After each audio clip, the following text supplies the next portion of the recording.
What's up, guys? I'm RoberOnocle, or as you've been on me, Rob, and I am here with my brother Mark and Varen. What's going on, guys? Hello. Hello. How are you doing today? Pretty fine. It's been a while.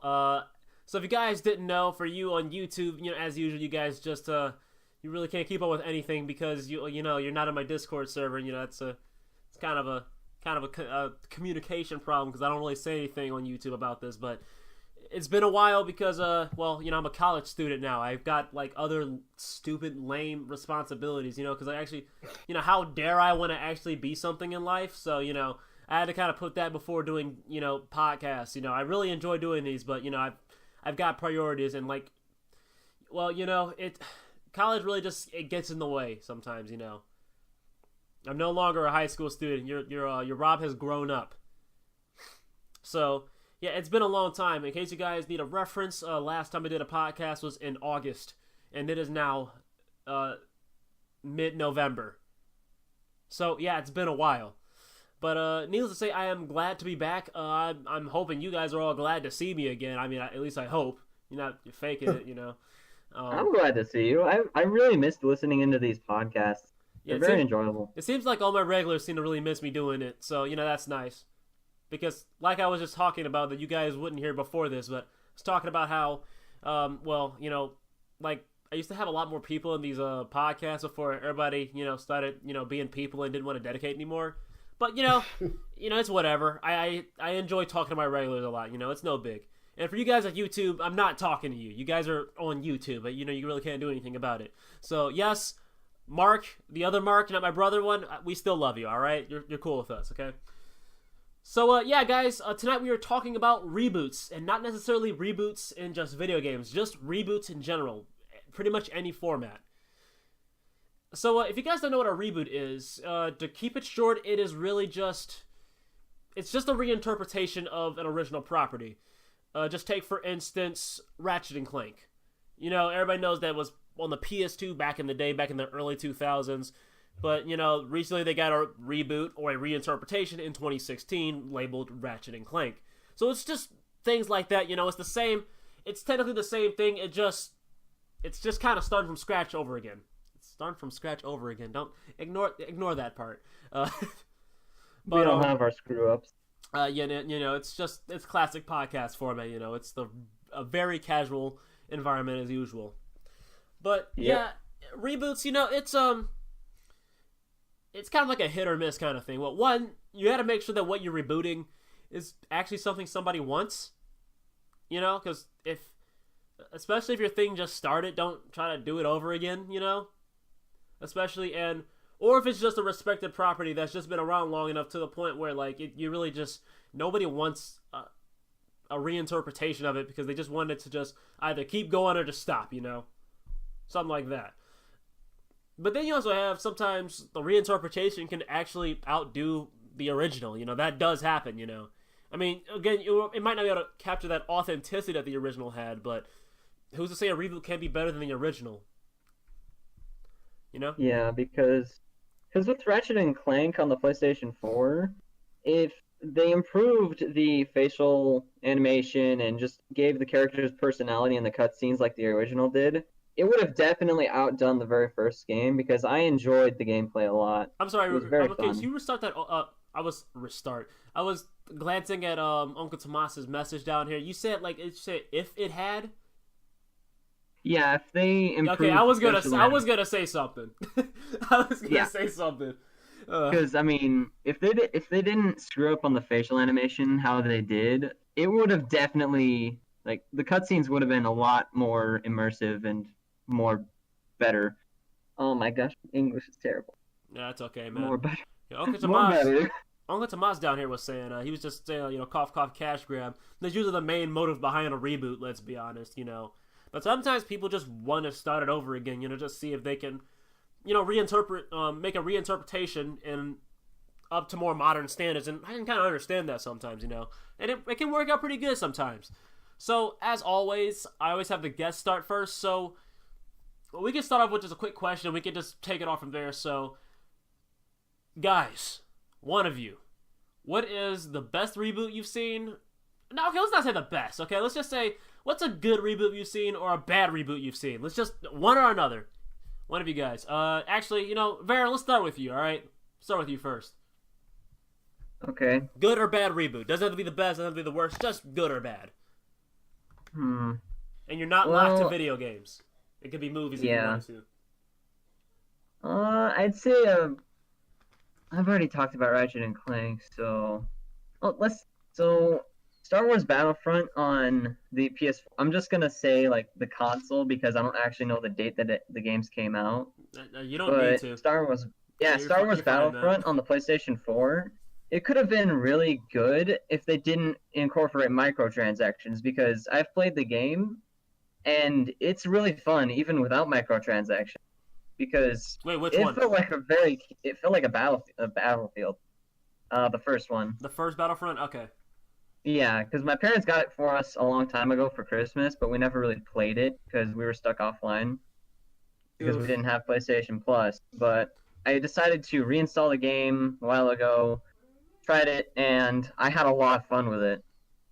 But after a while, it got a little boring because all the people that would they'd pay money in the game and they would just play as the stupid heroes like Darth Vader and the old guy. I don't know his name. But I can't help you. I haven't watched a single Star Wars flick. So, I can't help you there. I'm sorry. That's understandable. I haven't seen many Star Wars movies. I've only seen the new ones. But it's a really fun game if you're actually good at it and you put a little bit of time into it and no money. Because then, in the end, skill outclasses having money in any way. Because someone could have the best gear in the best cards in the game, and you could just own them with just the very basics, and they can't do anything about it because suck. They rely on their money too much. So I rest my case. Okay. So you would say it's So you feel that obviously you were saying that the skill is more important than having the money, which of course makes sense, because what's the use of all the stuff you bought if you don't even know how to use it, But precisely. Yeah. But so where exactly on the scale would you say it's okay, bad, good? Where would you put the? It seems like just generally, just from what I've seen, that people enjoy the first one a lot more, especially a lot more than the second one. Good lord, that was a nightmare. Yeah. Easily the biggest flop of 2017. Goodness gracious me. But I mean, even with the microtransactions, I'd say it was a good reboot because I played the second game a crap ton on the PlayStation 2 to the point that our PlayStation 2 doesn't even work anymore. You just wore that thing out, man. Just died. Yeah, we wore that thing out. I think we had it since I was 5 or 6. I'm 16 now, so that's at least 10 years. On his deathbed. I'm sorry, I'm just ranting. Just ranting about nothing. It's fine. In fact, part of the reason I enjoy listening to these podcasts is your personality. Personality, if you put it in anything, it can make something great. I appreciate it, my guy. Wait, I'm sorry, were you done there? Yeah, I'm done. Oh, my mistake. Mark, you're on. Quit fooling around with your water bottles. There's little boxes in here. Oh. That's what I should be doing, fooling around with my water bottle. Yeah, actually, I don't know if the new Spider-Man game that just came out, I don't know if it counts as a reboot, but they haven't really said anything, but I'll give you a pass. Yeah. So, I'll give you a pass. I'm gonna call that alright. Yeah, I really enjoy that game. It's it doesn't play too much like the originals, from the 64 or PlayStation, whatever console you played it on. And 64 and PS1. Yeah, PS1. Yeah. I did enjoy that game because it really had well, I'm not gonna say that because everyone says, "Oh yeah, it makes you really play Spider-Man." Oh, please, let's not talk about IGN. Answer. I'm not gonna say that one. I'm not gonna go with that one. But it does make you feel like you're actually doing something besides it's kind of oh, let me just swing around here for a little bit, like the original kind of did. Right. Yeah, this one actually makes you feel like you're just constantly stopping crime, just handling the bad guys. You're just a man, you're just a man. I also like the variety of characters they have, like big characters that can like fly, just stuff like that. I just like the variety and everything they have in it. And I got Spider-Man too. The Spider-Man's pretty funny. He really captures the Spider-Man feel, if you know what I mean. Oh yeah, well he's my favorite Marvel superhero. My favorite superhero for that matter, just period. Mm-hmm. As far as Western superheroes go. Mm-hmm. And I can definitely agree with you on that. I know the new designs for the characters too. It's kind of like reminiscent of the old one, but like more modern or more master. Makes them look cool instead of all the cheesy outfits they used to have. Yeah, so I do appreciate that game. Good old 1960s Marvel, am I right? Yeah. You ever just think about 60s Iron Man and just get scared? Yeah, I tried to mention that. Not too much. Varen, it's okay if you want to be silent on, Spider-Man PS4. I mean, it is a really, really good game, though. And I keep saying I'm gonna play it, but I don't play it. Like I've just ever since I've been in college, I can't figure out like what I want to do now. I'm just talking like not in college. I'm talking like in my personal life. I'm just like maybe I want to do this. Nah, I don't know. I don't have that much time to play it. So I'm sorry. Same thing kind of happens to me. I was probably playing my game all week. Like all week, I'm like planning on playing a game, but I just didn't play it. 'Cause I went to sleep instead. I'm like, man, I should play my game today. I get a little further. I go to sleep. Oh yeah, if you guys aren't sure why Mark's saying that it's a reboot, it's because there's another Spider-Man game called Spider-Man. We have two Spider-Man games called Spider-Man. Yeah. I mean, people technically call the new one Marvel Spider-Man, but even it just says Marvel Spider-Man. So I guess we would just say Marvel Spider-Man to differentiate it from the original, if people even think about that game anymore, which I'm sure nobody does. But yet, we technically have two Spider-Man games called Spider-Man. So yeah, that's where he's getting that from.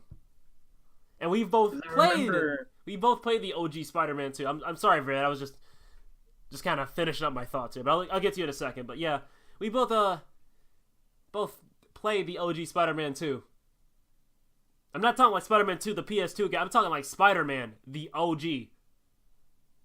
And Mark, what did you think about that one? Talking the OG. Yeah, I'm talking like N64, PlayStation 1 Spider-Man. Yeah, it was something. I'm talking about that. I'm gonna make a quick deposit Spider-Man. That bank mission. Yeah, it's not bad for the time it was like made, but it definitely doesn't stand up today. It just doesn't. I mean, it just really doesn't. Yeah, especially like in the current Spider-Man's light. It's that game crushes the original. I'm sorry. I'm so sorry. Mark, you still there? I'm still here. Oh, okay, my bad. I didn't mean to cut you off. That's what off. a reboot should do, right? Is improve on the old game. Well, of course, yes. Yeah. I'm sorry. I looked at one of the members and I just kind of blanked out. My bad. I'm sorry, Vern. So what were you gonna say? If you still remember. Oh yeah, I remember. Because what I tend to do is a lot of the time I'll just be like playing Team Fortress 2 or any video game for that matter. If it's mindless or like Minecraft, what I'll do is I'll just turn on a YouTube video and just let autoplay to go from there. And I was just listening to YouTube videos and a review for the new Spider-Man game came out. Okay. And they actually kind of reference the old Spider-Man game because there's an outfit you can get that has to do with the old game. Like it's a reference. Oh, okay. Yeah, so they I didn't don't know if forget that's a spoiler or not. I don't think so because it's an outfit.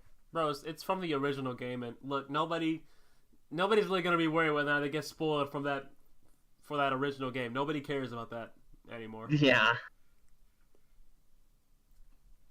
So, and also I see Olga Tomas is playing Diablo 3 while we're having a podcast, which is like one of the perfect games to play while listening to a podcast, in my opinion.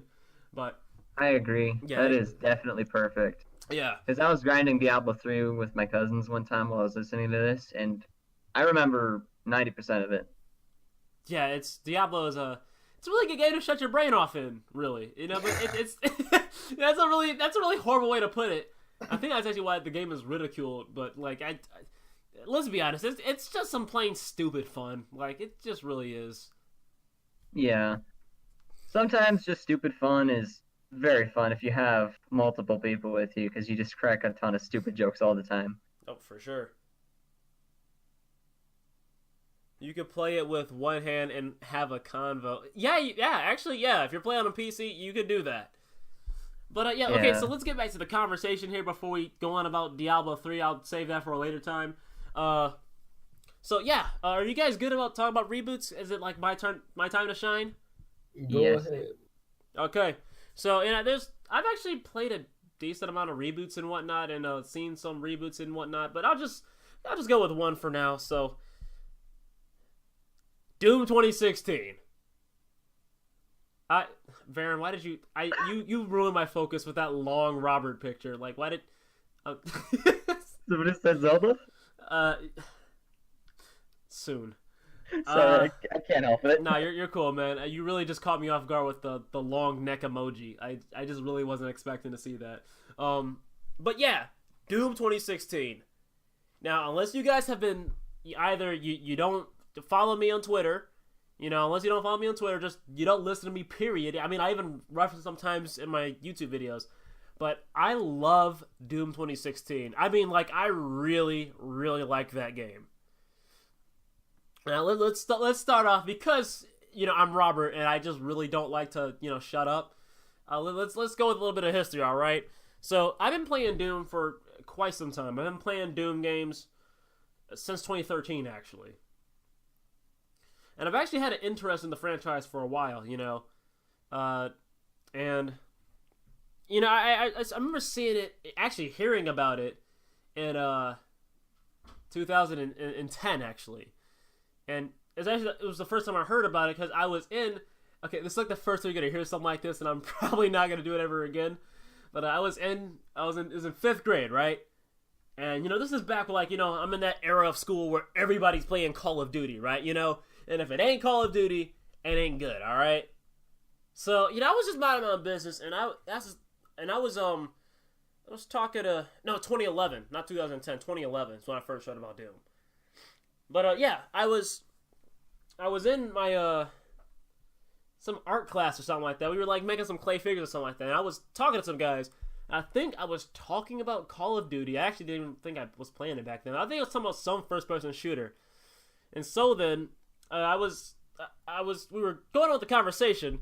So this other guy, this other friend of mine, we were talking, and he said, "Don't play Doom," and I quote, "Don't play Doom because it's gay." Like, that's exactly what he told me.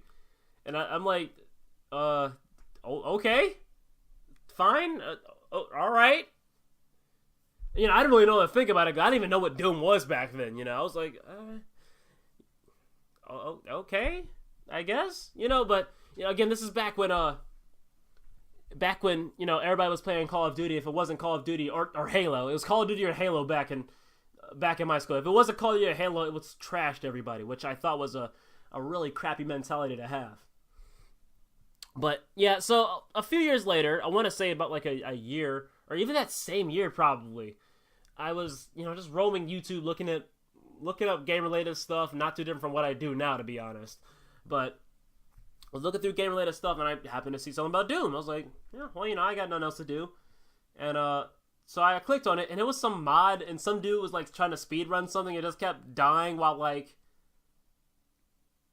I forget. It was like some, like, ice cream truck song playing in the background. And the dude was trying to speedrun. He just kept getting killed by it. And that was my first exposure to Doom. Like, the weirdest introduction you could ever have. Just some dude getting, slaughtered while ice cream truck music plays. I don't understand. But yeah, needless to say, I was like, oh, this game looks interesting. But I looked into it looked into it some more. Just curious about it, And eventually I was like, yeah, this game is actually it's kind of cool, It looks pretty neat. Ended up trying the shareware version of it, and I thought it was pretty neat. I actually used to play the shareware version a lot until I eventually got it in 2013. Actually, no, I do believe it was 2012, actually. Yeah, I get my time mixed up with Doom. It's a little weird for me. But, yeah, I got around 2012 about a year later, and I loved it. I thought it was awesome. It was, I really enjoyed it. Like, this is back in my slow Doom era, where I would just kind of like walk everywhere and shoot stuff. But now I sprint everywhere. It's so much more fun to run around and shoot up stuff as opposed to just walking everywhere. That's terrible.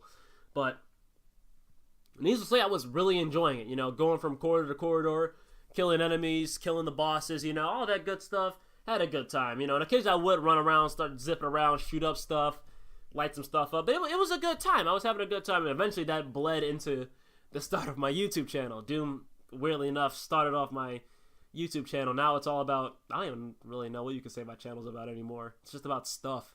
But yeah, it bled into my YouTube channel and kicked it off, but I don't really like to think about my Doom days, to be honest. But yeah, so eventually I found out at some point before I even started my YouTube channel that there was going to be some fourth Doom game. And, I was already playing a decent amount of Doom 1, 2, and 3, so I was like, oh, okay, Doom 4, I'm pretty dang interested in it. And, I was looking at videos about it, and eventually we got a trailer in 2015, which I now think kind of sucks, actually. But back then, because it was really slow, to be honest, but, me being the slow Doomer at the time thought it looked fine, but, looking at it now, it didn't look all that good. But that doesn't matter, because eventually, once I figured out that you could play Doom while sprinting all the time, and I didn't change back from that once I did find out about it, I had some skepticism about it. And, leading up to it, and eventually when it came out, people were talking about, either how good the game looked or how fun the game was, And me, being a guy that was really into the Doom games, was like, yeah, I don't know. I was just skeptical about it, because that was at the point, because I was in 2016, I was at the point where, I started doing review-related stuff and sharing my opinion a lot more on YouTube. So I was kind of around that era where, I'm just kind of how I am now, where I just kind of generally just don't trust anything. So... Oh boy. So, really just nothing new. But I'm sorry, Vera, what were you saying? I spilled water everywhere. Oh, please clean that up. You're getting it everywhere. It's not on my laptop, fortunately. Oh, I would hope so. Yeah, if it was, I would just suddenly disconnect and. Yeah, that'd be kind of bad. No. Yeah, it wouldn't be very good. Then we have to do a Scooby-Doo investigation, like the mystery of Mr. Varen. The mystery of why Varen died that day. And then we pull off the mask of Discord, and it's just your face under it.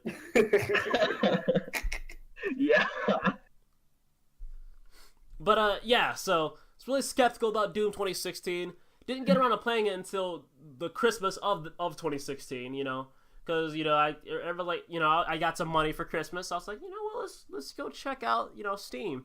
I was like, yeah, you know what the heck? I'll get Doom 2016, I don't think it looks as good as the originals, and, but it still looks pretty good. It turns out I like it a lot more than the original games, by a long shot. That game is, Doom 2016 is, more fun than I have ever had with Doom, even with mods with Doom. I don't have that much more with Doom with mods on. Doom 2016, truly is above and beyond anything I've ever experienced with Doom. I know some people, the Doom community in particular, might find that blasphemous, but yeah, I've had more fun with Doom 2016 than anything I've ever done with Doom, even with Doom with mods. I've had so much more fun playing Doom 2016. It is really just that good of a game to me. And, it's weird because, it depends. Some people feel like the game is not as old school, or is not old school, because you don't move quite as fast as you do in the old Doom games. And I would agree with that. You don't move that fast by default, but because the game has an upgrade system which allows you to fine-tune Doom guy to just be, he basically becomes like a blender. He has a blender for a face at the end of the game. By the time he gets to the already a blender. Yeah, he kind of already is, to be honest, but he just gets worse or better, really.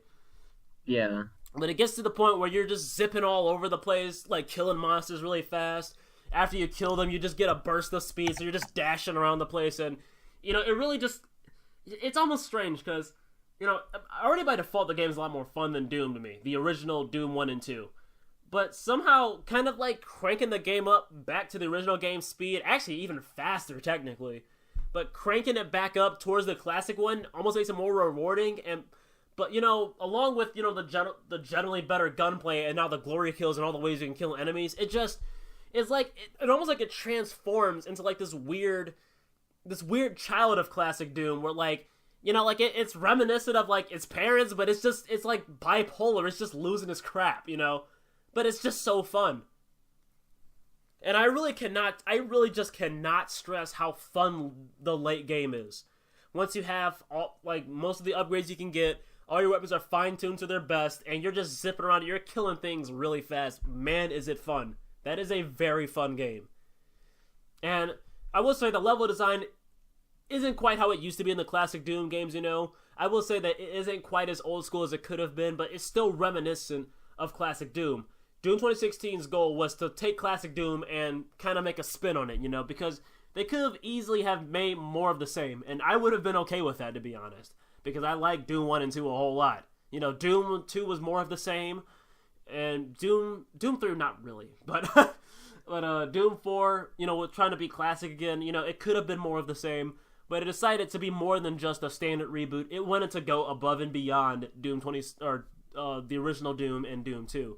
And I can say without a doubt that it, like, if Doom 1 and 2, like, came to the fight with, like, just, like, a sword and shields, like, Doom 2016 is, like, walking in there with, like, a European longsword, one-handing it, with, like, the biggest shield you can imagine.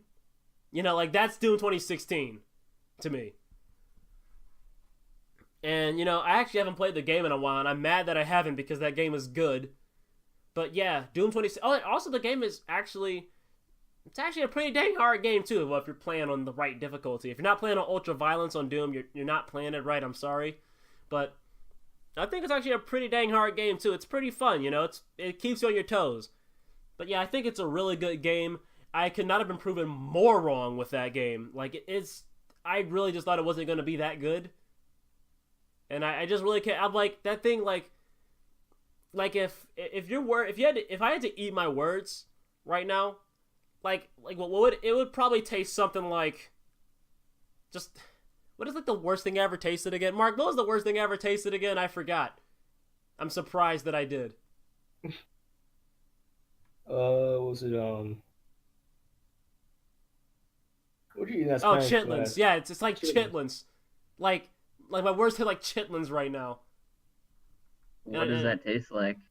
Hell. Okay. Yeah. that's about I all definitely I can really say understand about your it. point of view on Doom 2016 because I got it from my brother for Christmas, and like at first I saw him just freaking curve stomping monsters' heads in and things like that. I just thought, oh my gosh, I can't watch this anymore because my stomach was just not feeling that good. Oh yeah. And then I decided to try the game. I did the first level. That was kind of fun. And actually, no, before I did the first level, I jumped into the online multiplayer, and I loved it. I still love it. It's just that not enough people play it, so it's really hard to find matches. But I love the online multiplayer in Doom because it's so much fun because it feels a lot like Halo, but at the same time, it's different. Because it kind of retains that just speed, but at the same time, it kind of gives off a Halo vibe. I can't really explain it, but I definitely love the game. I just need to play it more. But I understand where you're coming from because I used to think, oh, it's just another game. I'm probably not going to like it. Then I gave it a chance. I love it. Yeah, what platform were you playing on, by the way? PS4. Ah, okay. Yeah, I played it on PC. I mean, I've played a bit of it on PS4. I actually want to get around to finish up again. I don't have as much fun on PS4 as I do on PC, but even still, it's still pretty dang good, even if you're playing it on console. It just feels good. It's a good feeling game. Yeah. I actually used to play Doom on the PS3. Like, it's weird. I got a PC version of it, and then I got a PS3 version of it. Like, after I got the PC version, I don't understand my motive there, and I really can't explain why I did that. To be honest, eventually, actually, I think I sold Doom. Yeah, I sold Doom 3 BFG edition, which came with Doom 1 and 2. But I used to play it on the PS3. I actually ended up beating Doom 3 on the PS3. It was weirdly enough. Oh, okay. So Uncle Tomas said here, has anyone played played the Wolfenstein reboots? All you've seen are the commercials for it. Actually, I have played Wolfenstein: The New Order and The Old Blood, and but hold on, before I go to that though, do you guys want to talk about any other reboots right now, or you want me to just like keep going? Go ahead. Do your thing, Rob. Okay, so first of all, I love The New Order. That game is good. Some of the best 11 hours that I've ever spent playing a game. That is. And I don't really know where Wolfenstein starts to reboot itself, but I guess The New Order is a reboot of it. I've played maybe a fraction of the original Wolfenstein, but to be honest, it seems like everybody generally likes the Wolfenstein reboot games a lot more than the originals, and I can, just from looking at it, I can see why. Because the thing with the old Wolfenstein games is that it's just a glorified maze hunt in first person. So it's just a maze hunt with a limited perspective, you know? And I can say, as somebody who tried some of the old school Wolfenstein levels within the New Order, they're not that fun, to be honest. They're really not that fun to navigate. They're irritating. Really annoying to get through. And it doesn't help that the enemies, deal stupidly high damage, too. And at one point, I'm just thinking, people used to really enjoy this game. Which, I mean, it was the best they had at the time, so of course they enjoyed it back then. But I can see why, people don't really seem to talk about the old ones too much now that the new ones are here, because their level design is extremely poor. It's just really maze-like. I can see why everybody kind of, not really ignores it, but they just kind of look past it and just kind of go to Doom, because that was the apex, the acme of id Software by far. I can agree with that. And Doom came after Wolfenstein. Wolfenstein was 91? Doom was 93. And I mean, I don't know when was the last time you've seen it, but Wolfenstein, or the old one, excuse me, the old Wolfenstein is looks kind of limited. I wish Doom was first, to be honest, because that's a much better game, to be honest. But for sure, I can see why people like the Wolfenstein reboots over the original Wolfenstein. Because the thing with Wolfenstein: The New Order, that one thing that really helps it is the guns have a really punchy sound effect to them. The assault rifles, the shotguns, the machine guns, the explosives, they all just sound... It's so fun to just fire them. I really kind of stress that. Also, play on Uber, don't play on... Don't play on Uber, play on I Am Death Incarnate. Or wait, no, hold on. No, Uber is the good one, I Am Death Incarnate is the bad one, I believe. You are so confused. One way or another, play on the second hardest difficulty. Don't play on the hardest. If you play on the hardest, you are cheating yourself of a fun experience, alright? Because on the hardest... I'm gonna cough. Give me a sec. I had to... man. Excuse me, I had to... Yeah. Throat was getting all scratchy. But, the thing that really helps with Wolfenstein, one, like I was saying, the difficulty... play on the second hardest difficulty, it's just... It's really so much more fun than playing on the hardest, because on the hardest, you just hide behind cover all the time. Fun over difficulty, but if you play on the second hardest, you can run around lighting up, Nazis. Who doesn't want to shoot them? You're running around, you're just lighting up Nazis, you can just have as much fun as you want. Occasionally you have to hide behind cover, but, you don't even care at that point. You're like, oh, shoot. Then you just go back out, you go right back to what you were doing again, It's just fun. And, I like BJ Blazkowicz. He's just a really cool dude, And, yeah, he's really not the most interesting character in that game, but, just kind of like how, he's just really calm and he just recollects, because he's a very, he's super American, He's he hates Nazis and he's thinking about going home, eating American pie, all that World War II stuff, he's just... Always like Mark. Yeah, he's he's an embodiment of Mark, basically.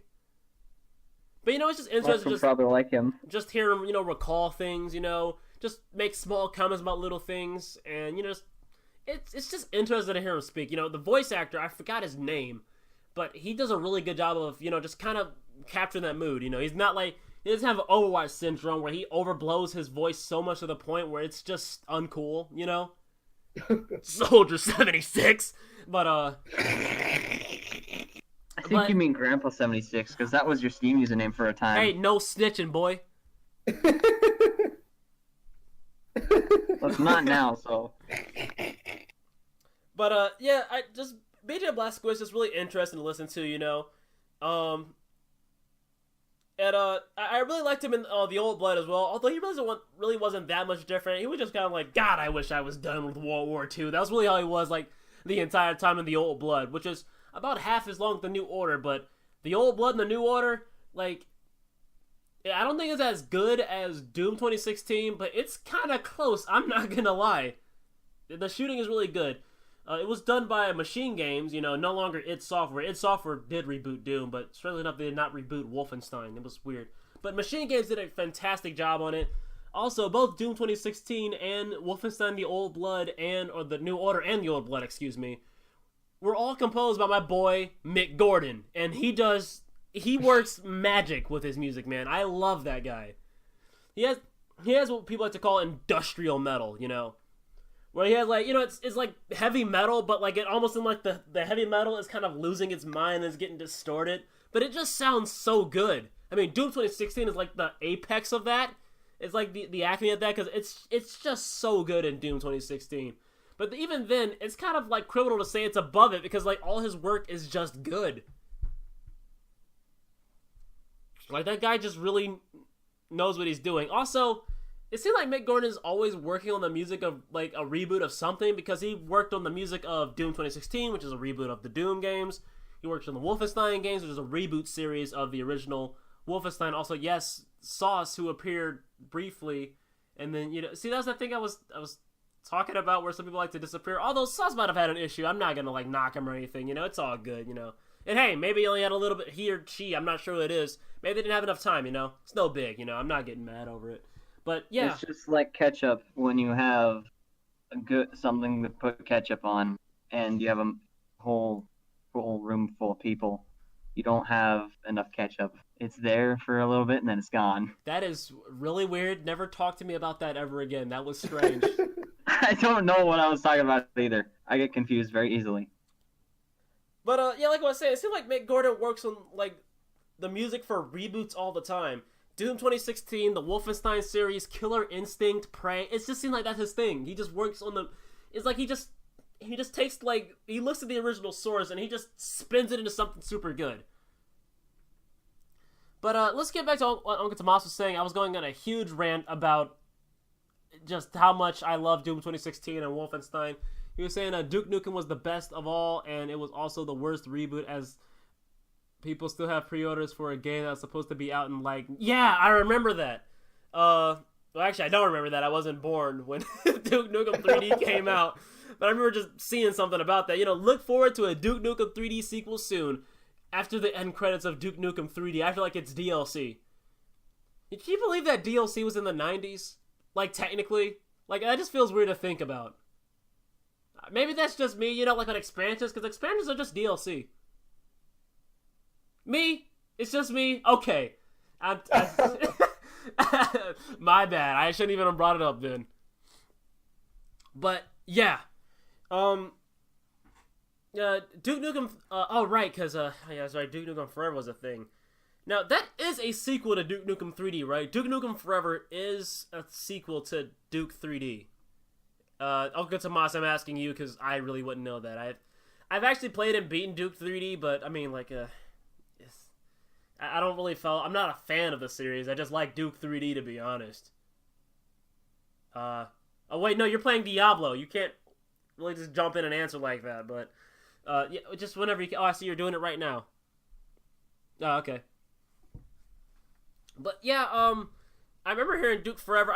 Everybody I heard talk about it now these days anyway. They don't say like it's so much, it's bad. It's just really mediocre compared to 3D.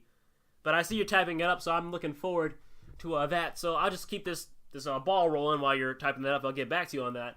But yeah, Wolfenstein: The New Order and The Old Blood If you haven't played that Uncle Tomas, I strongly recommend it. Those are 2 really good games. I enjoyed, like, it was like to the point, like with Doom 2016, I was like mad when it was over. Because it was just fun. Just way better than what it needed to be. It was just too good. Way too good. But, yeah, I really, Wolfenstein, Doom 2016, it just seems like when Bethesda is not working with Bethesda Games, because Bethesda Games is actually a separate team from actual Bethesda, alright? But when Bethesda makes a game that isn't the Elder Scrolls or a Fallout game or just whatever else made by Bethesda Games, it seems like they can always make a game that is just way better than what it needs to be. Not to be mean to Fallout 4, Mark. I know you like that game a whole lot, but yeah. But just looking at general reception, and just looking at just how I look at Bethesda, like it seems like when Bethesda's like when they're working on other stuff like Doom and Prey and whatever else, they can really crank out a really good game, Well, technically those are other teams under them, but hey, I mean, Nintendo has several teams under it. We all say it's Nintendo. I can say it's all Bethesda, all right? Don't at me, okay? But yeah, it's Doom 2016 was crazy good, and I love the reinterpretation I had of the original formula. I would really much stick with that one. In fact, I am so excited for Doom Eternal, by the way. Forget Smash Ultimate. That's what I'm looking forward to. Doom Ultimate. Or Doom Ultimate. Doom Eternal. Ultimate. Doom Ultimate. I wish. Doom Ultimate. No, that's probably going to be next. Doom Ultimate. What's Doom Eternal going to be about? Eternal Smash. Hey, give me that, man. Smash Bros. Game that it just, like, once you turn it on, it never shuts off. Eternal Smash. Once you get into one game, like, you unlock the stuff as you play it. Like, when you want to switch out characters, you switch them during the fight. Like, this is Overwatch now. Except the match never ends. Nobody wins this match. It's eternal. Oh boy, that's like a infinite time stock match. Yeah. Like, those those timed matches, but it's infinite, so no one loses and no one wins. Tekken Cross Smash Bros. Yeah, eternal. Get expanded. It's eternal. You can go anywhere. Even if you go somewhere out of bounds and it's not coded or textured or anything, it codes itself in. This Smash Brothers never ends. That's what I'm talking about. That actually sounds like a really cool game. Sounds like an unfinished game that just keeps finishing itself, but it's always unfinished, so it never finishes. But that actually sounds really cool where, like, it's a game, but it codes itself as you play it. So instead of it, like, being, oh, you can't go here, it goes, oh, okay, let me go here. You'll get a massive amount of lag, but there's no out of bounds or any invisible walls. There's just places you can't go.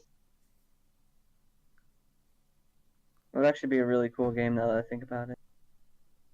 But if you're lagging out, then, well, like, if you go out of bounds, then your game just kind of freezes up for a little bit, and that's not fun. I mean, like, it would be kind of like Minecraft, where, like, as you venture away from spawn, it generates itself that way. Oh. So you're like, procedurally generated Smash Bros? Actually, that just sounds like a better version of Smash Tour. I think I could do that, actually, Chief. I think I could do that one. Yeah, that would actually be really fun. Also, like, who here, like, thinks Smash Tour is, like, by far the best thing since Subspace Emissary? Like, let's all be honest here. Nobody gives a crap about Smash Tour. No one does. It's Mario Party, but it's not. But you remember how we couldn't do Mario Party? Now we can't do it in Smash. Just. Yeah, we talking about Smash Run. That's something totally different. Smash Smash Run. Now that's what I'm talking about. Freaking Smash Run. That was good. Just play Flappy Smash. And World of Light looks like it wants to be another Smash Run, but it's actually a campaign. So you know what? No complaints here. Here. Yeah, World of Light actually looks really cool. Yeah.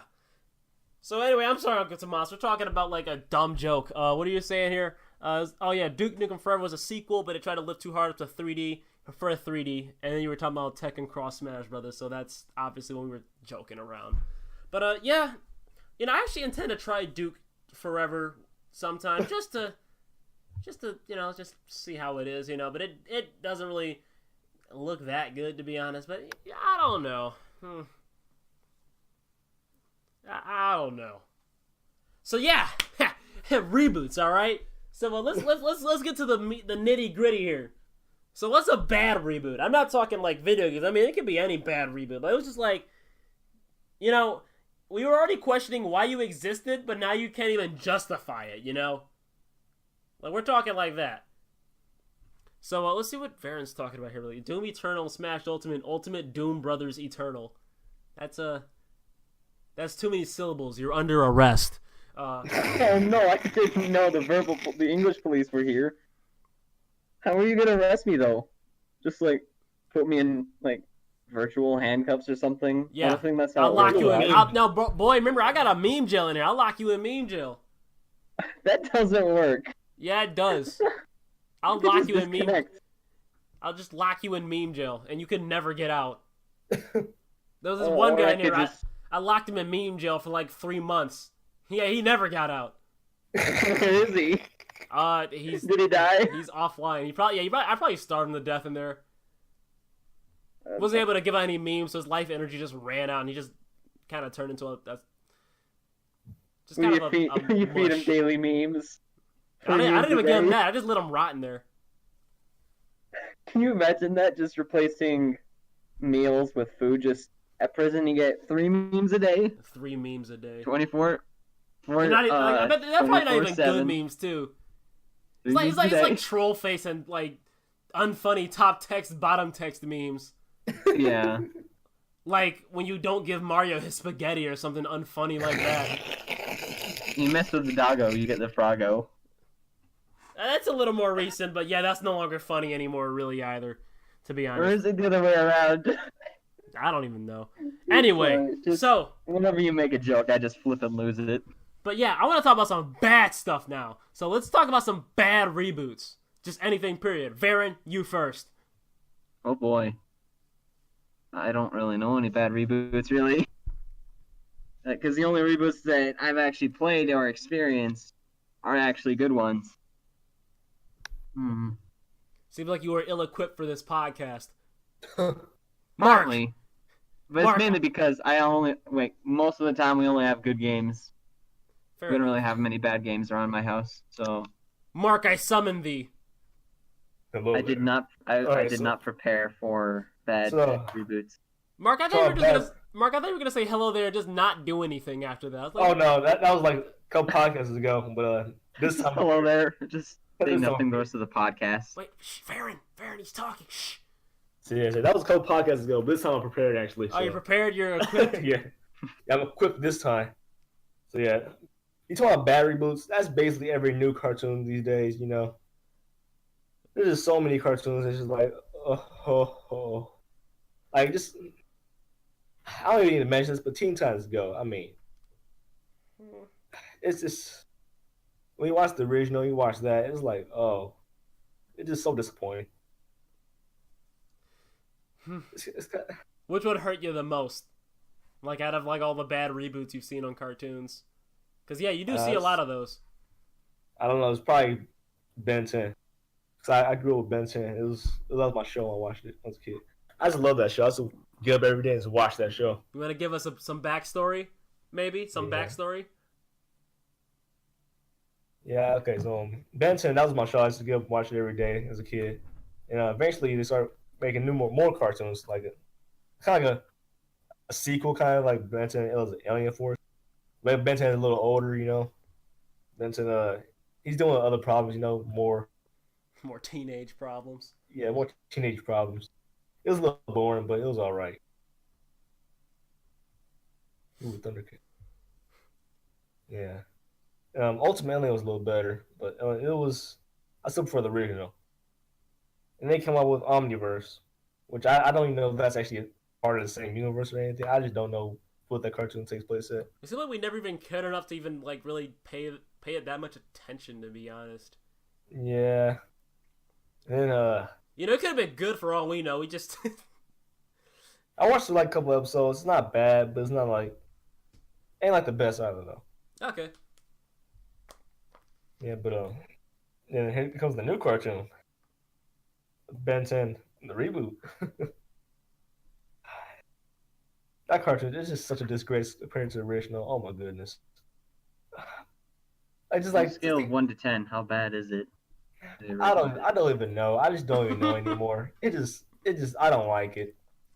On a scale of 1 to 10, disappointment. Yeah. I think that's between 5 and 2.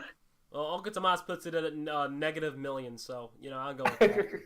Actually, you know what? I do feel pretty negative about that show as well, but please, Mark, continue. In fact, if you do some compare and contrast, that would help out the audience if you can do that. Sure, I'll try. All right, fair enough.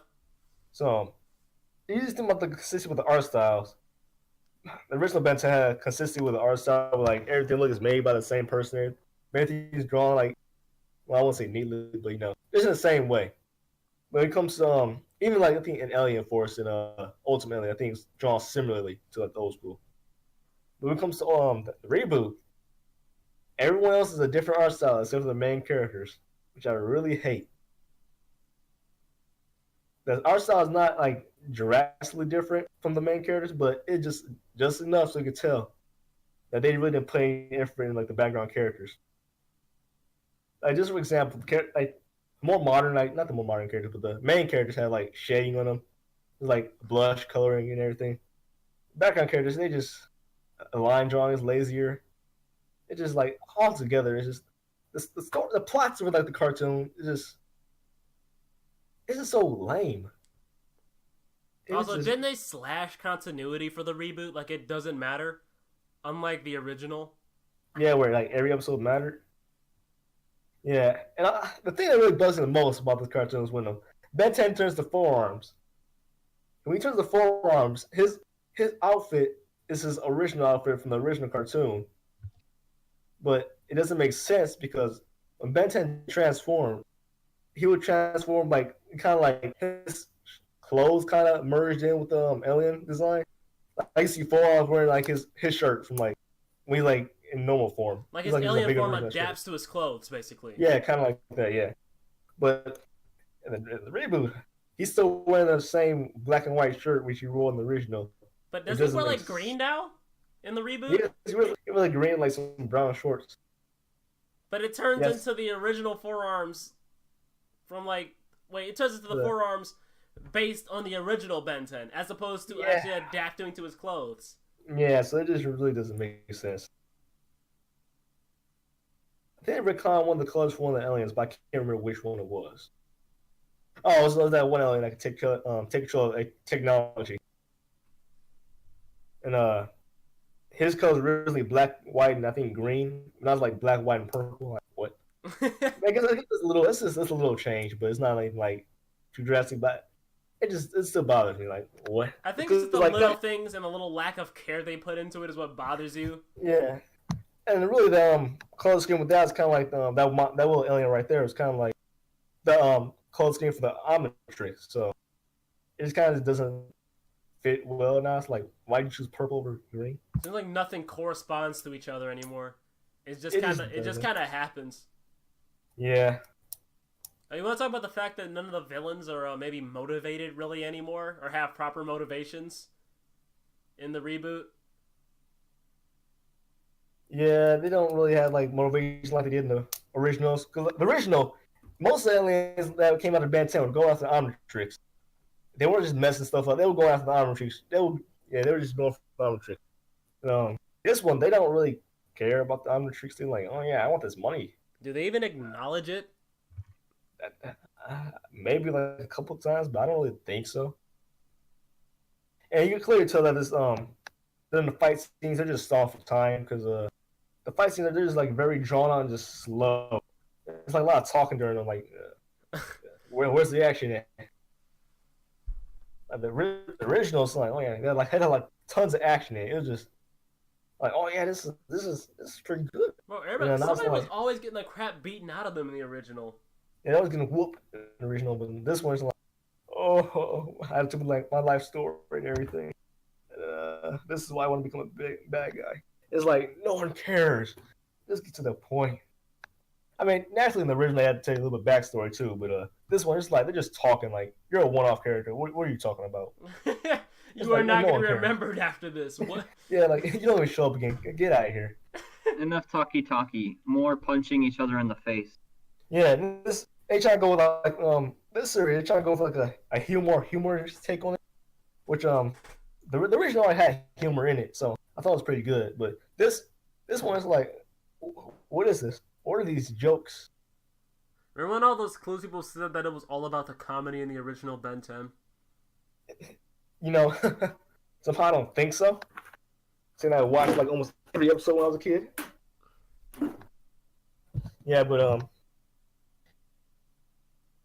did they just watch like the goofiest episode and call it a day? They like watch like half an episode and then just call it a day. Like, oh yeah, this is the characters, and like this is how they act.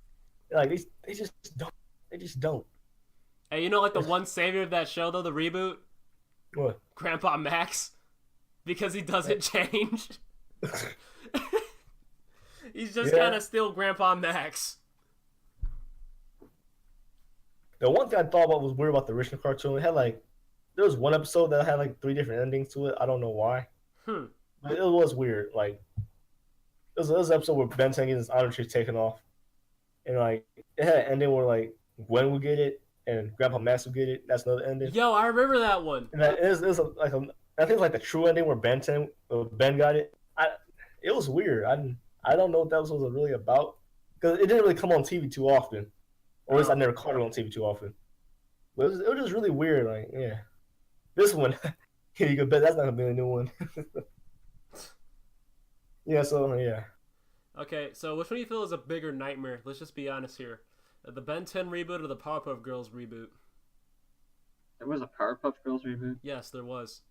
You know what? The fact that you don't even know... No. The fact that you don't even know is very telling. I remember watching Powerpuff Girls a really long time ago. That's alright. It's pretty decent. I was a very strange child. But I remember watching it a long time ago. No, it was actually one of Cartoon Network's best action shows back then, believe it or not. Oh.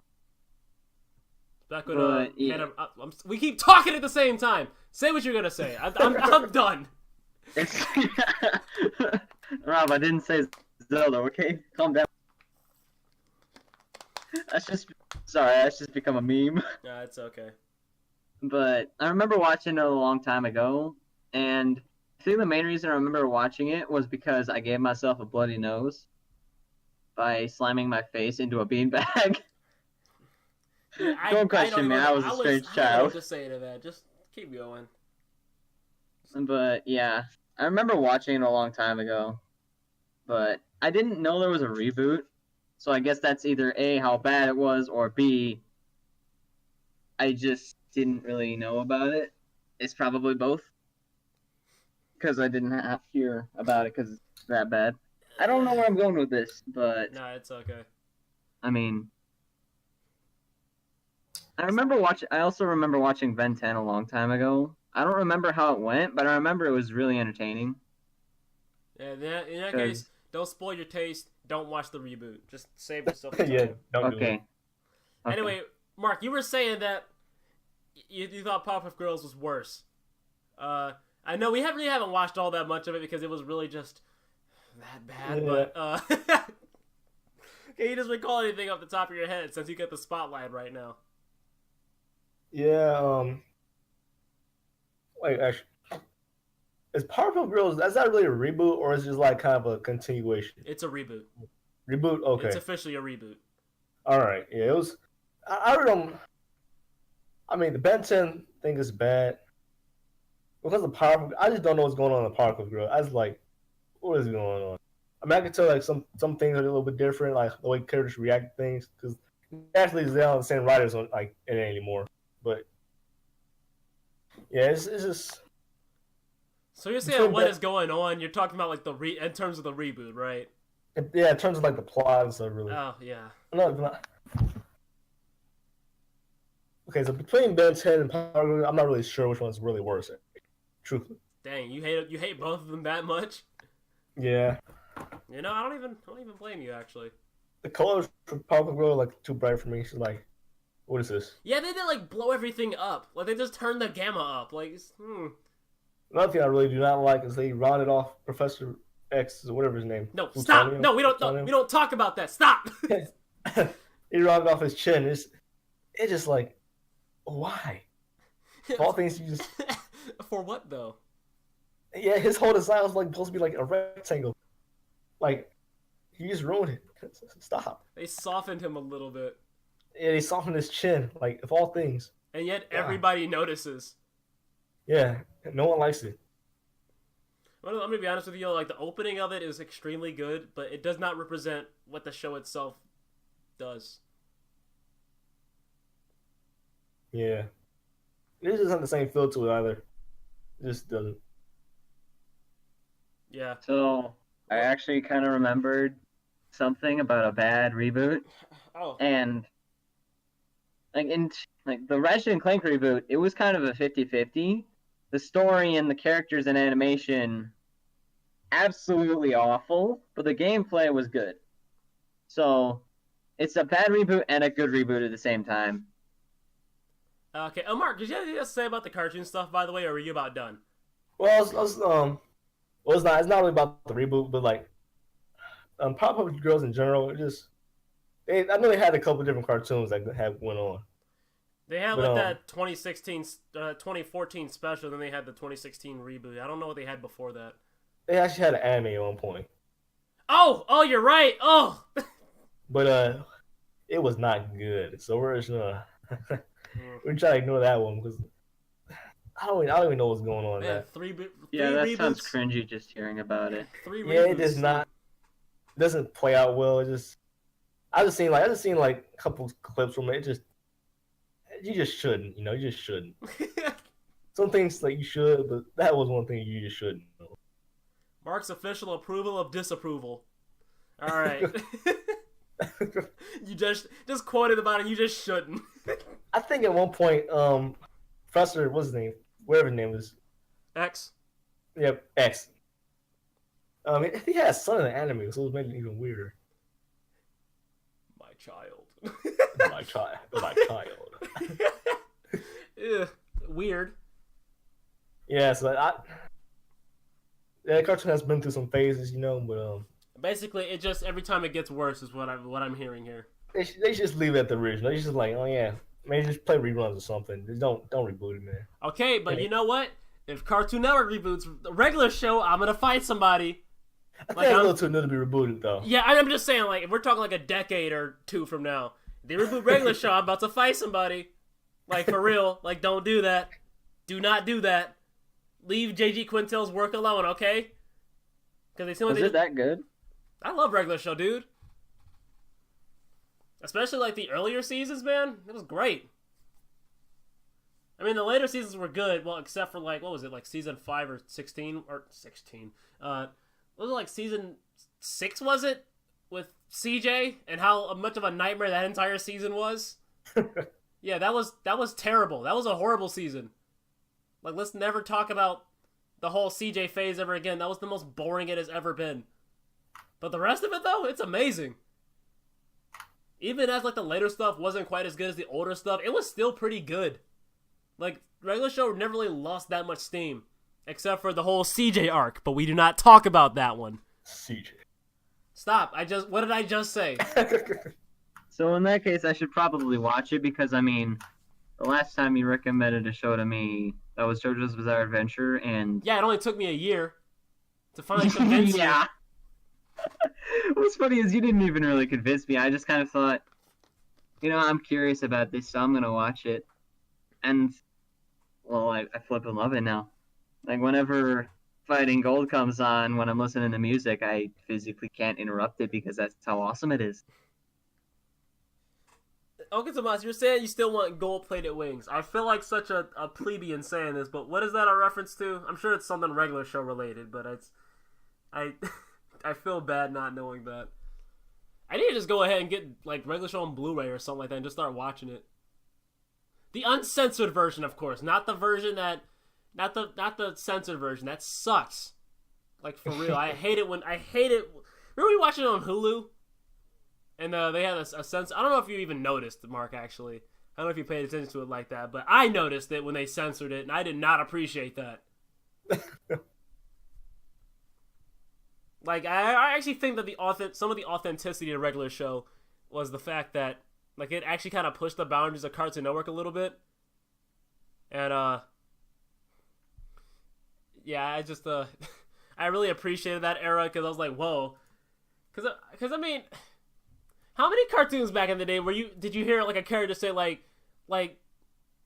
just, or use the word freaking? Like, really? Like, that was just... Like, them just, like, kind of have, like, that... J.G. Quintel's writing just not really caring about, like, you know, the kids was just, like... It was, like, the best part of regular show, to be honest. And I really can't think of anything right now, but, like, it's just a... Regular show, like, just the uncensored version of it, you know, the earlier days, it was just something else to behold, you know? And I just thought it was pretty cool for what it was. But, yeah, Uncle Tomas was saying here that it was a regular show when they were playing Bang Shot and Rigby lost and had to pay... $20,000 and he lost the excellent hat that he got. Oh yeah, I remember that episode actually. How did I forget that? Excellent was actually one of my. I actually really liked that one. Wasn't that whole episode like? Wasn't that the end of it like an Indiana Jones reference or something? Like the Last Crusade reference? Was it? Yeah, with the hats and everything. That was the Last Crusade reference. Which that's a great movie by the way. You guys should watch that. But yeah, do not reboot regular show. Like just don't. Like, I'm gonna attack Cartoon Network. I don't want to make it... Yes. Yes. How are you gonna attack Cartoon Network? Yes.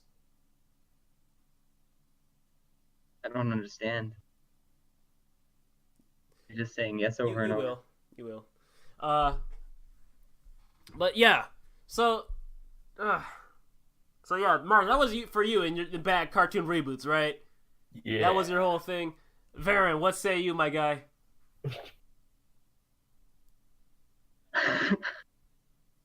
Or not even a bad cartoon, just a bad reboot, actually. I know we were talking about Ratchet and Clank for a little bit. I had to let Mark finish up this thing, though. I hope you don't mind. Okay, then. I guess if Mark's done, then I can go into further detail with the bad side of Ratchet and Clank. Oh, for sure. Mark, are you finished? Go ahead. Why'd you say it like that? What? You said like he really didn't want you to do it, to be honest. You're fine. Okay, ignore his passive aggressiveness. Just go on. So confused. Just go don't know on. what to do. Varen, okay. You're clear to go.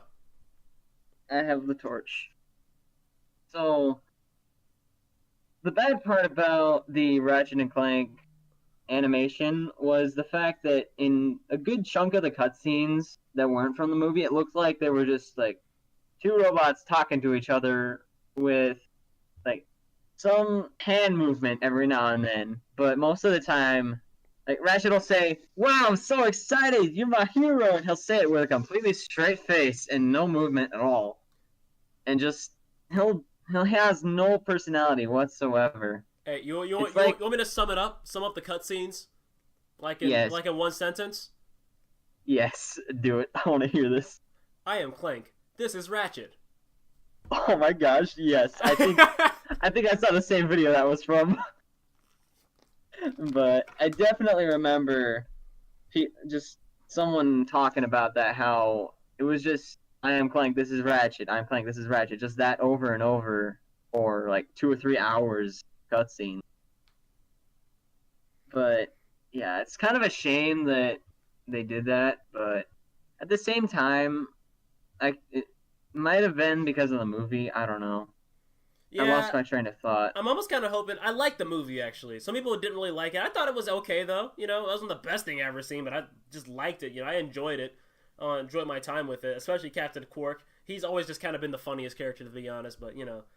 But I liked it. But, yeah, I'm kind of hoping they just kind of, like, ignore it and just move on, you know. Like, I hope they don't try to break off... Like, they don't try to stem off from the reboot. I would hope they just go back to how it used to be. Especially if they've just been pumping out games for Ratchet and Clank. Like, why would you... Oh, excuse me. Why would you just stop now and start over? That's just kind of weird to me. Yeah. Seeing as like the conflict apparently hasn't ended yet, so yeah, I don't know. Oh, speaking of which, aren't they coming out with a new Spyro, like a new Spyro game? Bro, well, not a new Spyro game. I know the Reignited trilogy is out though. People have been talking about that a little bit. I'm not really a Spyro fan, so to be honest, I don't really care. But people that I'm not a massive Spyro fan, but I played the second game growing up. In fact, I have it on an emulator on my laptop right now. Ooh, you stealing? I'm snitching. I don't. I'm telling Sony. Actually, I have a The question. game is old. It's super old. Plus, why would Sony care? Mark has a question. So, no, this is a small when question. You get real close like this. It sounds super personal. Yeah, it is a small question. What the new Smash Bros. Game? Not new Smash game. Smash Bros. 4. Would that be considered a reboot of the old game? Okay, I've been thinking about that since yesterday. So it's just called Smash Brothers. It's not called Smash Bros. 4 or anything. Right, and people were asking about this too, Sakurai, because he said the official title of the game is Super Smash Brothers. That's the title, Super Smash Brothers. No more, no less. So, going by that, and, I just kind of looked at it this way. Super Smash Brothers Melee didn't really look like the original Smash Brothers, I mean, gameplay-wise, of course it did, but, like, aesthetically, not really, Not really. It didn't look like the original Smash Brothers, It just it had, like, a glossier, just kind of more defined look to it. Not really, Smash, Brawl. Not really. It looked realistic. Like, you really just can't get further than that. It looked more realistic than other Smash Bros. Games. Smash 4 leaned back to that more simplistic and cartoony art style. None of that weird. I don't know. Something about Smash Melee's designs they don't look right to me. I don't know.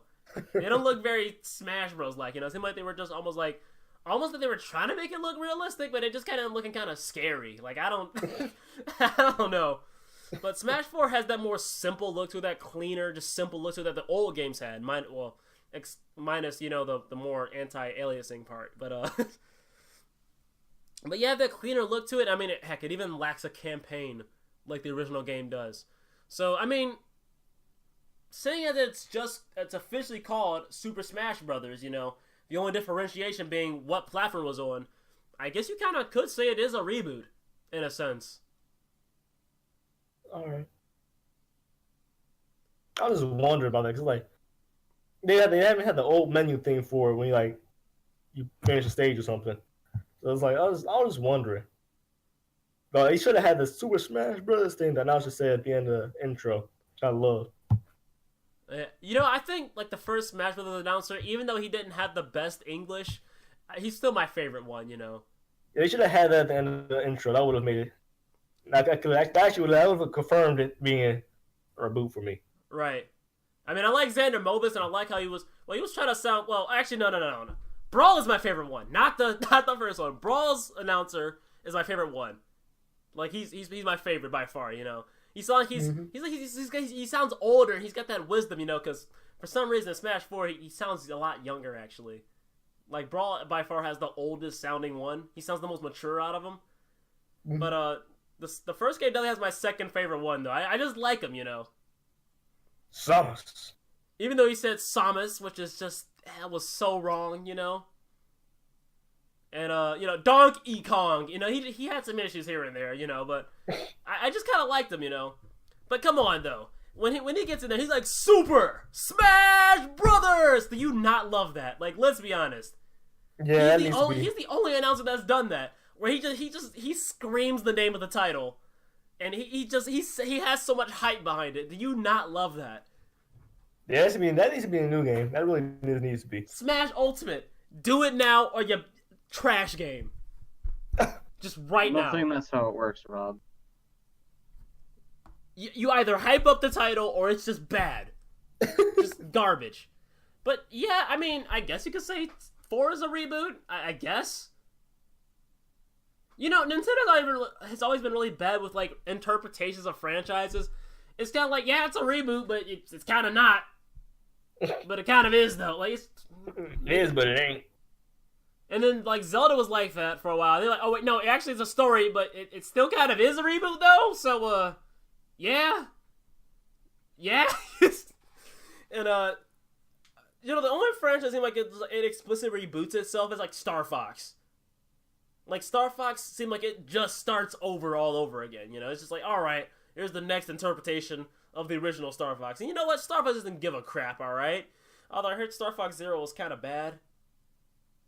So, I think Star Fox might be taking a little bit of a break for a while. But, yeah, it's, yeah, I don't... Does Metroid reboot itself? Metroid actually seems like it has a canon to it. Actually, no, Metroid has continuity to it, explicitly. Now, I'm trying to get into Metroid, but I just don't like Metroid, man. I gotta give him more of a chance, but I just don't really care for Metroid like that. But yeah, Smash 4 kind of falls into that place of like, it is a reboot, but it's kind of not, but it kind of is, though. Smash Ultimate, at this point, I don't even care. Like, I don't even care anymore. It's just like, just make another one. I'm already looking forward to people talking about, like, what next ever? Smash Ultimate! And I'm like, oh, just die. Just die. Of course, not actually, for you sensitive ones out there. I don't actually wish them to die. But, you know, there's always that one person out there that's just stupid, so, you know, I have to make that little compensation. But, yeah, I don't actually want them to die, of course, but I'm a very hyperbolic individual, okay? But, yeah, you know, like, Smash Ultimate, what after this? You know, I hate that. I freaking hate that. I hate that so much. I don't, like, just stop. Enjoy it for now. They want to make another one, they'll make another one. Sheesh, man. Jeez. But yeah, so the answer to your question, Mark, kinda. Kinda. Just kinda. But it's like a reboot, but it's got more characters though, so be happy, I guess.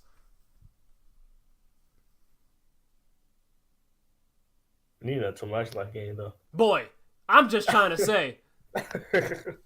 Man, Tomodachi Life.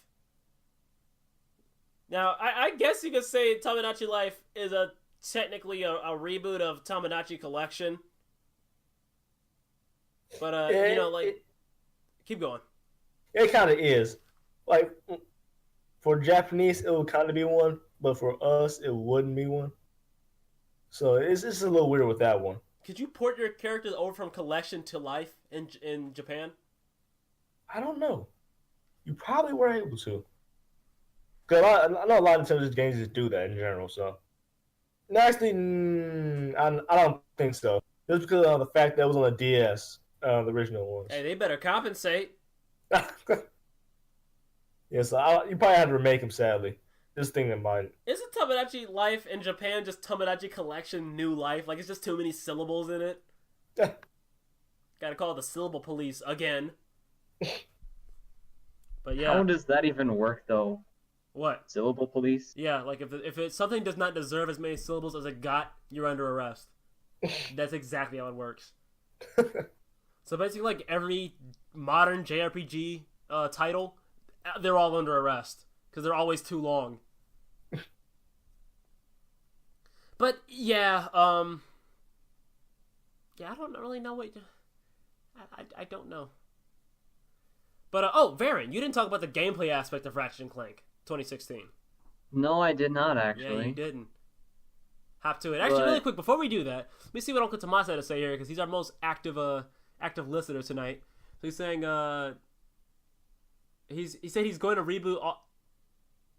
I'm going reboot as almost all the characters, and I think some of the boards. I want to see the KK Rider in there. I'm sorry. He's saying he thinks it's a reboot. He's saying it's a reboot. Oh, my bad. I'm sorry. My brain was just somewhere else completely. But yeah, okay, yeah, I see what you're saying. Yeah.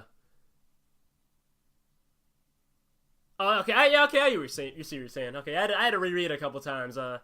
My body is shutting down. I apologize. So, yeah, Varen, gameplay. Ratchet and Clank. Okay, so here we go. Alright, so one of the parts of the gameplay of Ratchet and Clank that I really enjoyed has to be how it's a lot faster than it was originally.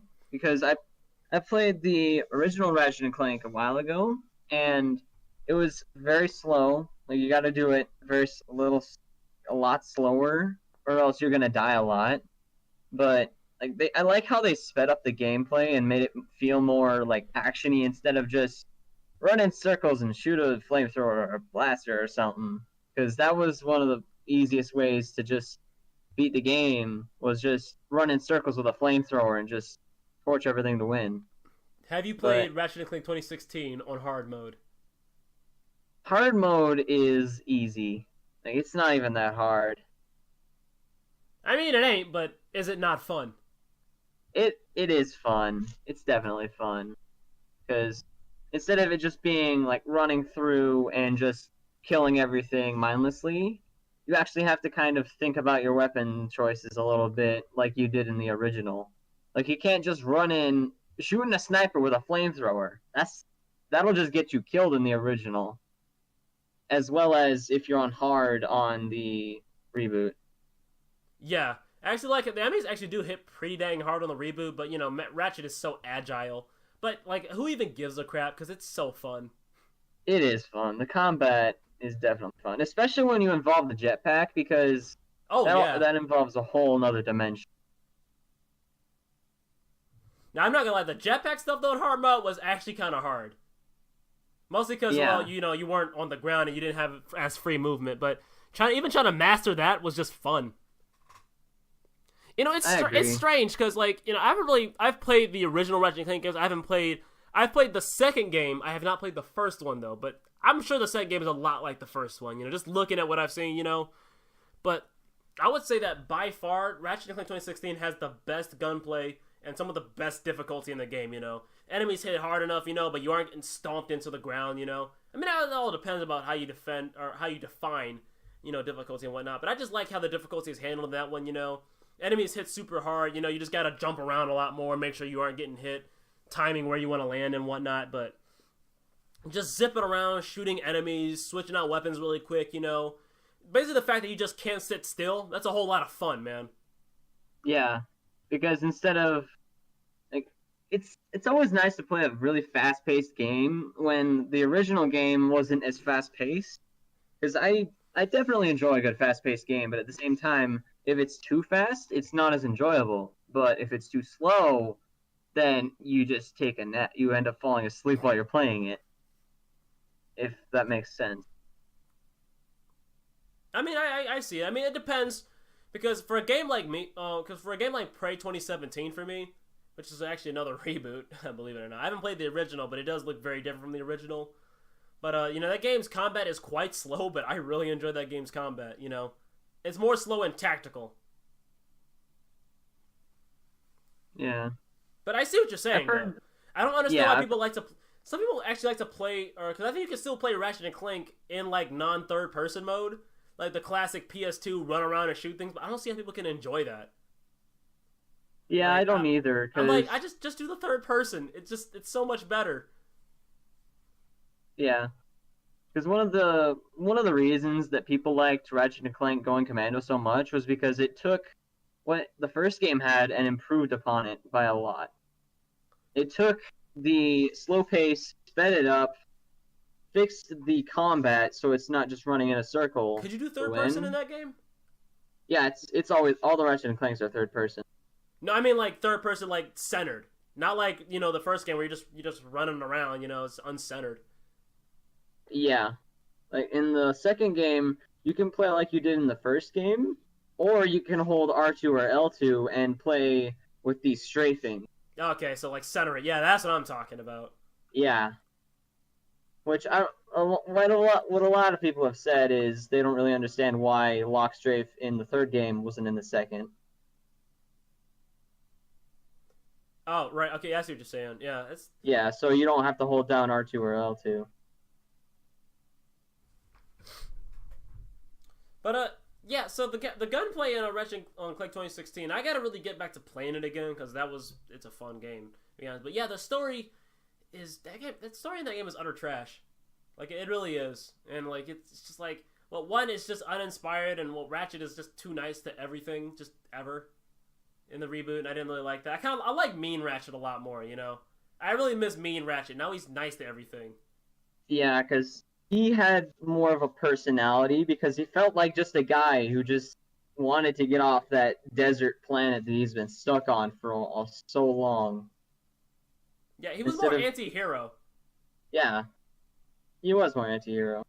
Not saying that a traditional hero can be uninteresting, but, you know, just that was kind of what worked for Ratchet, you know, being anti-hero to a degree. Yeah. And, yeah, you know, again, the whole, like, you know, those whole, like, how do you make facial features less interesting than, like, Fallout 3? Like, how do you do that? I don't understand how you can pull that off. I don't know. Because, you know, Fallout 3, you know, like, you'll kill somebody's, like, you'll kill, like, this dude's wife. He's like, how can you do it? But he'll do it with, like, the straightest face. I'm like... How could you do this Maybe squint his eyes a little bit, you know? Maybe look like, maybe just a little sad, but not really. Ratchet & Clank 2016 just, like, took it a notch lower. Like, how? Yeah, I don't know how you evolve into things like that. Now it's just, like, shots from the waist up, and, like, they don't even make an eye contact. Like, at least the people in Fallout 3 looked at you. Yeah. And look, Fallout 4 ain't all that great, but I mean it showed effort, you know, at least. Dang, man. Ratchet & Clank 2016 is like they didn't even finish it, man. Yeah. Actually, comparing Ratchet & Clank 2016 to Fallout 4 is kind of rude, actually. Yeah, that is kind of rude. Like, because at least Fallout, they have actual facial expressions and they move their body. Ratchet & Clank, they might move their right hand up and then drop it down again. Like, okay, congratulations. Yeah.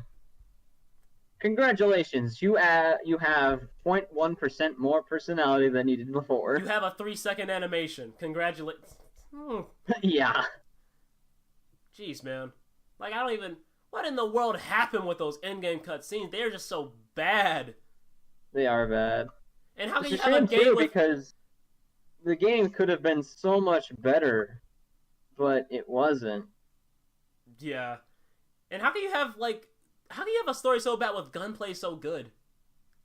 Like, yeah, that is definitely something that's out there. How do you do that? How do you make it such good combat but have such a terrible story? Like the animations for when you're playing the game, like in combat, the animations are super smooth. Yeah, it's stellar. But yeah, but when it comes to just cutscenes, we're just making a tie-in for the movie. Yeah, we're just making a tie-in. One of the things that I didn't really like about the reboot was how there's this guy you can come across, Skid's agent. He's trying to make money, but in the original, he's not as obvious about it. But in the new one, he's just, I can sell that. I can sell this. I can sell this, that, blah. He's more greedy. Like, it's not as hidden. It's not as subtle as it was in the first. Which kind of, like, that's just kind of a disappointment, to be honest. That reminds me, who was that guy that was always appearing on the Ratchet Clank games? That'd be in the back of a truck that just sells you stuff. What was that guy's name? The plumber? No, not the plumber. He's legendary, but no, not the plumber. Plumber is legendary. This guy was called your chief. You know, he's like, you only see his eyes, but he always sold you stuff in the back of a truck. Oh, Slim Cognito. Slim Cognito, yeah. Slim I love that guy. Yeah, Slim Cognito. You gotta love He always him. had like a bunch of really dope stuff on him, man. Yeah. Yeah. Because, I mean, in the third game, he sells a lot of gun. And that gun is one of my favorites, even though it's awful until you upgrade it. You know, we can't all be winners. Yeah. Not instantly, anyway. Yeah. But that just gives you more incentive to upgrade it. Yeah, you know. But, I don't know. It's just starting off just super trash and having to be super good. It's just, why can't you just be at least kind of good, you know?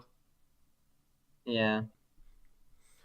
So, Uncle Tomas said something that like made me almost twitch a little bit when he was recommending stuff, and that was talking about reboots and Breath of the Wild, my mortal enemy. Oh boy, That's someone say Zelda. Yes. It's let me tell you, Uncle Tomas, you just. It's like it's not like you lit a forest on fire. It's like you bombed it. You know, like it's just you're burning it. That's not even a forest fire anymore. It's just a forest detonation. You know. You caused Fallout 4. Yeah, like you just started a Fallout. Like it's just like that was not. You didn't crank out to 1. You broke the crank. Like it's like that was a. I won't even say open up a can of worms. That was just like you just opened up a can of Rob. Like it's. Oh my god! Yeah, that should also be emote. Like we gotta come up with some of these, like some new emotes on this server. Like someone say Doom or something like that. Oh man! I gotta go to work making them. After today, I think we all know you love Doom, and I definitely understand why. Doom is a great game. Yeah. Oh man! Don't even get me started. I would go on a whole happy fit about Doom 2016. But it's not time to be happy. It's not time to be happy.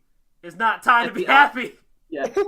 It's like your opposite of Breath of the Wild. It's just Doom 2016. Love Doom. I hate Breath of the Wild. Well, not necessarily hate, but yeah, you know what I mean. It's not. Trust me, it is not the worst Zelda game I have ever played. That belongs to Triforce Heroes and who. You want to play a bad Zelda game? You want to play a bad Zelda game? Play Triforce Heroes.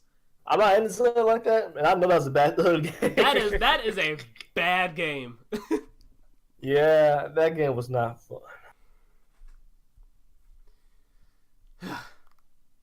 Another game they should reboot. They didn't reboot Mario Kart. Mario Kart Double Dash. That game was.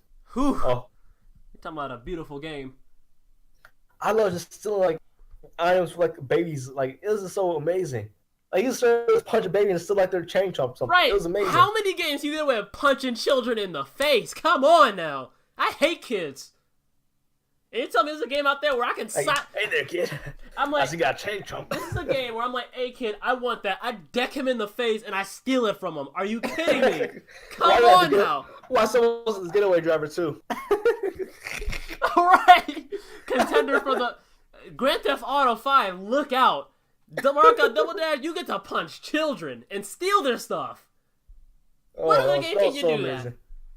I ain't talking about Scam Ramaz, that's cheating, alright? I'm talking like a game where you can legit punch children and get away with it. Man. Yeah, they need to at least give Double Dash like the feature back into like the new Mario Kart games. That was just my favorite game. That was just amazing. I love Mario Kart. It's fun. No, but have you played Mario Kart Double Dash? Me and my brother. It looks really fun. You haven't played Double Dash? No, I haven't. Get out of my server and play Double Dash right now. Okay. Oh, thanks, sweet. Well, okay. Well, now Varen's going, and That was a joke. But yeah. Yes, well, I don't know if those on YouTube can hear that, but I just left the call. No, he did just straight leave. I did just leave. But yeah, I would really like a reboot of Double Dash. Like for real, Mario Kart 9, please. Yeah, so we become kings again, become gods again. I instantly like you would get me to play my Switch. I never play that thing like ever, but I would play it guaranteed if Double Dash was on Mario Kart 9. Yes. Or on 8, I don't care. Just put it on. You can put that on Mario Kart DS. I would play that. Like right now.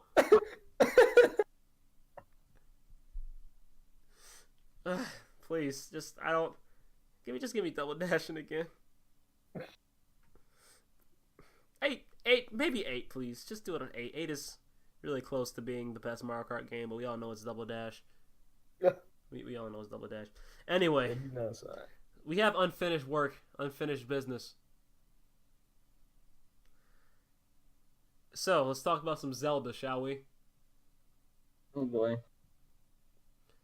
So first and foremost, I would say that Breath of the Wild really isn't like the first major reinterpretation of a game. Now, of course, Zelda games in general, like, they have very similar stories, you know, and they're kind of like reimagined of each other.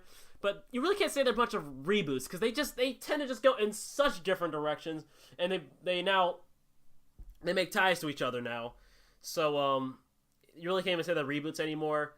Similar takes on a traditional format, but not really reboots in a sense, you know. Maybe the older ones kinda, but now not really. They kind of they go into vastly different things. Like, you can't really tell me, you can't look me in the face and say that like Skyward Sword or Wind Waker is the reboot of like A Link to the Past. No, not really. Like, it really ain't like that. But A Link Between Worlds is kind of like the first time we've seen a Zelda game that straight up wanted to try to redo something old school.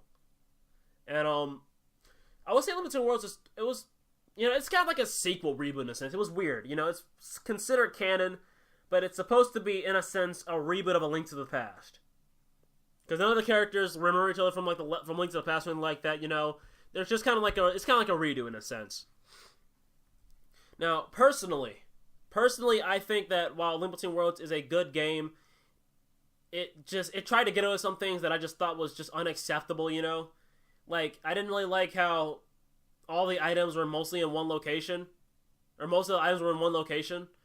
It really did not like that, you know. It really like took out the exploration of that, although that seems to be the norm with Zelda now. So whatever, I guess I'm in the minority. I'll just go with that. But yeah, I really didn't like how they were all in one location. That just made it infinitely less interesting to explore the places, you know. And granted, yeah, if you're going to a dungeon before, yeah, you know you were getting an item, but even still, just knowing what you had to go and get it's just the fun part of Zelda, you know.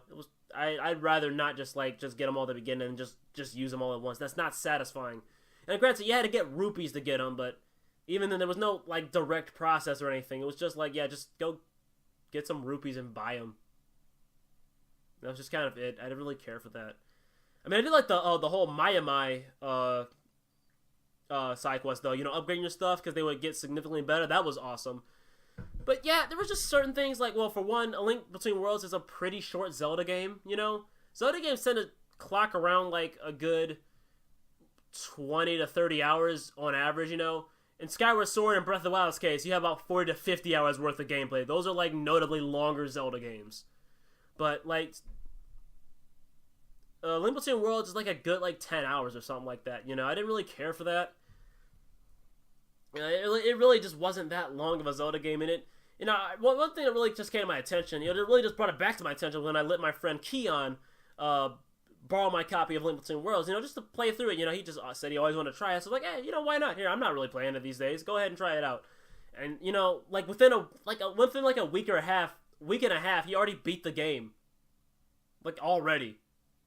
And that was just doing a decent amount of stuff and just, like, I'm like, and granted, you can pretty much beat any Zelda game in a week if you do it, but, like, Keon is known for taking his sweet time with Zelda games. You know, he just takes time to enjoy it, which I respect that, actually, you know. But the fact that Keon, somebody who's known for, at least I know him for, taking a sweet old time with Zelda games, the fact that he beat in about a week and a half is kind of concerning. Because he obviously does not rush through it, at least. I mean, if you are Keon, you're fooling me. But, but you know, it's just like, he's like, wow, it's a pretty short Zelda game, and yeah. And I mean, granted, Link to the Past wasn't that long of a game either, but you just kind of can't redo that again and expect to just get away with it twice. Not in 2013. Like, it's... I mean, this one Zelda games are known for being longer than that, you know? It's just, I don't know. I feel really funny about that. You know, I mean, it's not... Because Link Between Worlds doesn't have all the limitations that Link to the Past did, because by the time we got to, say, like, what was it? Like, the Oracle games, like, Zelda games are known for being, like, kind of long, you know?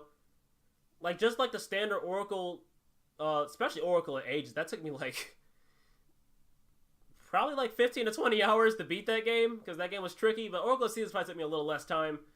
But, yeah, so Zelda doing reboots of stuff. Also, Oracle of Seasons, I know I'm going all over the place right now, I apologize. But Oracle of Seasons was like a very, very soft reboot of the original The Legend of Zelda. more in the gameplay aspect than just like conceptual stuff, but it still had like some major differences. But it like mostly like in the gameplay aspect, it was kind of a reboot, you know, in terms of locations and like enemies you fought and whatnot. It was a really soft reboot of it. In fact, it actually started off as a remake of the original Legend of Zelda, in case you guys didn't know that. Which, to be honest, I would like to see a Game Boy Color style Zelda 1 remake, please. I would like that. That would be nice. Actually, can we just have Capcom Zelda? Because they're better than Nintendo at making Zelda games anyway. I'm just going to say it. Like, they just are. They are? Capcom is... Okay, really quick before I go into Breath of the Wild and, like, get stuck in that void and never come back. My whole thing with Capcom, their multiplayer, their original, Four Swords was alright. I do believe they helped with Four Swords Adventures, which was significantly better, but, just consider it this way, like, just take... Like excluding Capcom Zelda games, the best single-player Zelda experience I could say, just in terms like purely of gameplay, because story and campaigns and whatnot, but just purely in gameplay. I would say that probably my favorite Zelda game in terms of just solid gameplay would probably have to be like somewhere around Skyward Sword, Majora's Mask, Ocarina of Time, something like that. Just as far as like Zelda gameplay that I just really enjoy. I would say that's probably like, you know, the acme of that, the peak of that, alright? Capcom Zelda, it ain't even 3D, but Capcom Zelda, like, the Zelda I just mentioned, Ocarina of Time, Wind Waker, Twilight Princess, Skyward Sword, it can only dream to be as good as how good Capcom Zelda is. Varen, that's just how much more I like Capcom Zelda over Nintendo Zelda. Like, the exploration factor is really rewarding, you know, like, you explore the place some more, you explore the place, find secrets, you know, and whatnot, and you get all these cool, like, upgrades, especially the Oracle games, where you had the ring system, which gave you all these abilities. Let me tell you this, like, the Oracle games are the only Zelda games where, you know, if you choose to explore and get the content, the most you can get out of it, you can punch your way. I'm talking Link using his bare knuckles. He can punch his way to the end of the game. How many Zelda games can you do that? Oh, 2? It's Capcom Zelda games at that. How many Zelda games where you can walk up to Ganon and punch him to death? Exactly. This is very off the wall, but that kind of reminds me of something you can do in Dark Souls 2, where if you play as a specific covenant, it makes the game a lot harder. But you end up getting to the point where if you max that covenant, you can literally punch the final boss to death. Yeah, Zelda did it first. Huh. That actually seems like a Zelda game I would want to play. Oh, please play the Capcom Zelda games. They are fantastic, and I love them, like, so much. But yeah, like, okay, so let's just say this. Like, the aesthetic, probably my favorite aesthetic in any Zelda game. Even though it's simple, it's colorful, it's bright, and it looks good. Although Breath of the Wild is pretty appealing, I cannot lie. From more of a natural standpoint, but just like as far as like standard like surreal aesthetics go, you can't beat the Capcom Zelda games. Well, the Oracle Zelda games anyway. The Minish Cap had some issues here and there, but actually even then the Minish Cap just looked nice. But like just think of this, like I spent 30 hours on both Oracle Zelda games. On, of course, on limited hardware, on Game Boy Color games. Varen, sink that in your head. 30 hours on each game. Game Boy Color games at that. And you know what the best part is? I didn't even get everything. I didn't even get everything I could. And I had 30 hours on each game. About 32 hours on each. 64 hours in total. Wow. On Game Boy Color games. Keep in mind, this is a 2001 Game Boy Color game, basically an NES. And that's just how much I got out of those games. And again, I didn't even do everything. I didn't even find everything. And like that's absolutely insane. And I mean, there were just other things that was really nice about Capcom Zelda too. Since I'm just answering this, even though it has nothing to do with reboots, I'm sorry, but Varen asked, and he asked about Zelda, so it's just gonna have to be that way. But so there was just like, well, the Oracle story was pretty decent, but I would say the Oracle of Ages story is actually better, or Oracle of Seasons, excuse me. I did not specify that. I apologize. But Oracle of Seasons story was pretty decent, but I'd probably say I liked Oracle of Ages a little more. Especially since, like, Oracle of Ages is, like, one of the few Zelda games that actually look into, like, politics within the Zelda world. Not, like, boring presidential politics. Nobody cares about that. Well, I don't anyway. But, just looking at, like, politics and just generally be more interested in the game, hearing characters, their takes on things and whatnot. I like the story a whole lot. And the dungeons. Oh, the dungeons are so good, man. I cannot stress it. Like, Capcom's dungeons are by far the best I've seen. Like, I have not seen better since. Like, they're consistent, a little tough sometimes, pretty dang difficult actually, especially Ages. Farron, if you want a Zelda game with some challenging puzzles and you want to feel stupid in a Zelda game, play Oracle of Ages. Trust me, you will feel like an idiot. So which games are Zelda games made by Capcom? Oracle of Ages, as you've clearly stated, they are superior. They're amazing, Nintendo man. ones. Oracle of Ages, Oracle of Seasons, Four Swords, and the Minish Cap. I would especially recommend the Oracle games and the Minish Cap. Those are fantastic games. And the Minish Cap, while it didn't have, I would actually say the Minish Cap didn't have as much content as the Oracle games did. And it was a Game Boy Advance game, but it was still a good game though. It's still better than anything I've seen in any other Zelda game. With the side quests, even though they didn't have like some of the depth that Majora's Mask had, the side quests and the Minish Cap, they were just so rewarding. Discovering kinstones to either unlock places, fight golden enemies in the overworld that give you a lot of rupees if you kill them. So like, how many Zelda games are you given bounties on like a special enemy? I'm not talking Breath of the Wild where it's like, hey, kill like a handful of enemies and come back to me. None of that generic open world bullcrap. I'm talking like, it's like, okay, we want you to kill this. It's a golden enemy. This thing is faster and stronger than anything before. That sounds really fun. Yeah. You combine a kinstone and like a golden enemy is summoned on the overworld, and they're way faster. And I'm not gonna lie, like the Minish Cap ain't that hard of a Zelda game. The Oracle games are far harder than the Minish Cap actually, but those golden enemies are not going down without a fight. And it's awesome. Like the golden Octorok just kind of like he moves really fast. He starts spinning in a circle, shooting rocks all over the place. And the golden rope, which the rope is a snake enemy if you don't know in Zelda. But like they start dashing up and just bumping up and whooping you. It's amazing. And your payment is like what, like 400 rupees or something like that. Just chasing bounties. And then like some side quests also, I don't know how many have it, but like I know one side quest in particular, you can have all the outcomes in it. You can only have 2 of the 3. So pick which one you want, And there's also other just cool stuff too, like climbing a beanstalk. Yeah, there's beanstalks in that game. We're going Mario up in here, I think you mean Mickey. Or Jack. You know what I mean. Mickey and the beanstalk? Yeah, Mickey and the beanstalk. That's my jam right there, by the way. Yeah, that is. I love those songs. But yeah, you find side quests, maybe... sometimes you have to do side quests to open up, like to expand upon another side quest, finding kinstones and whatnot. And it's just so rewarding. But the Oracle games, now that is where the rewarding stuff is at, man. I mean, Farron, let me tell you, man. Let me just say off the top of my head what I can remember. You have a ring where you can deal more damage, but you deal double damage, but you take double damage. You take half damage, but you deal half damage. You can turn into a Moblin, an Octorok, a Wizrobe, if I'm not mistaken. What am I thinking of? Not Labrina. A Subrosian, which is like a cloaked person. You can turn into Subrosian. You can turn into the original 8-bit The Legend of Zelda Link. Yes, that is a thing in the game. You can punch everything to death if you want to. You can make it where platforms no longer crumble beneath your feet. You can, what else? What the heck? There's a lot of stuff you can do in that. There's a lot of stuff. You can make it where you can, instead of being limited to 1 bomb at a time you can drop 2 bombs at a time instead. I'm so used to the 3D Zeldas like Ocarina of Time that just kind of makes me laugh a little bit because I'm so used to just 1 bomb. Why get 1 bomb when you can have 2 bomb? This sounds like a cheesy advertisement. But I definitely understand because if you're limited to 1 bomb on the screen at once, then having 2 is definitely useful.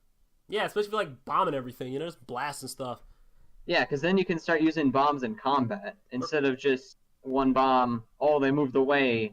Better wait till the other one explodes to, like, you know what I mean. Right. And then Actually, there's a side quest in the game too. I think you have to kill like an absurdly high amount of enemies. But eventually, if you're just like your experience is like the fullest potential, you know, like eventually you can get a ring where you just take half damage. So it's kind of like to the point where like I think you have to like find like pretty much everything in the game and like kill like a whole bunch of monsters. But it's at that point where like you have a ring that makes you just take half damage. The game is like, all right, you own this game. Like you're done, you finished, you completed everything. Good job. Now you take half damage. So basically, like, your reward for doing pretty much everything is just God status. That's how it should be in a game, is where if you do everything you can do, you should pretty much get that type of status in the game because you can't do much else. And let me tell you, what else is there to do besides try to break the game? Sorry, keep going. Because, I mean, once you complete a game, what else is there to do? Yeah, pretty much. You glitch the game to heck. And then you actually have more reason to play with it. Because then you can use your invincibility status to pretty much just use the fact that, oh look, this guy can't see me. Oh, he hit me. Well, good thing I can't die, because well, you actually still take damage. You just take half damage, but, you know, it makes all the difference. Which I would imagine would help in the final boss fight, because the final boss in the Orc games is actually kind of freaking hard. Like, you know, reversing. Yeah, which gives you more reason to actually do all the side quests and things like that leading up to that point. Because... Yeah, between the two games. So, consider all those extra hours. You're talking like a good, like, what, 70 to 80 hour experience? Yeah. Game Boy Color games. Vern, Game Boy Color games. Yeah, it's amazing how much stuff they can pack into those little cartridges sometimes. And nothing like this has been done in like post Capcom Zelda.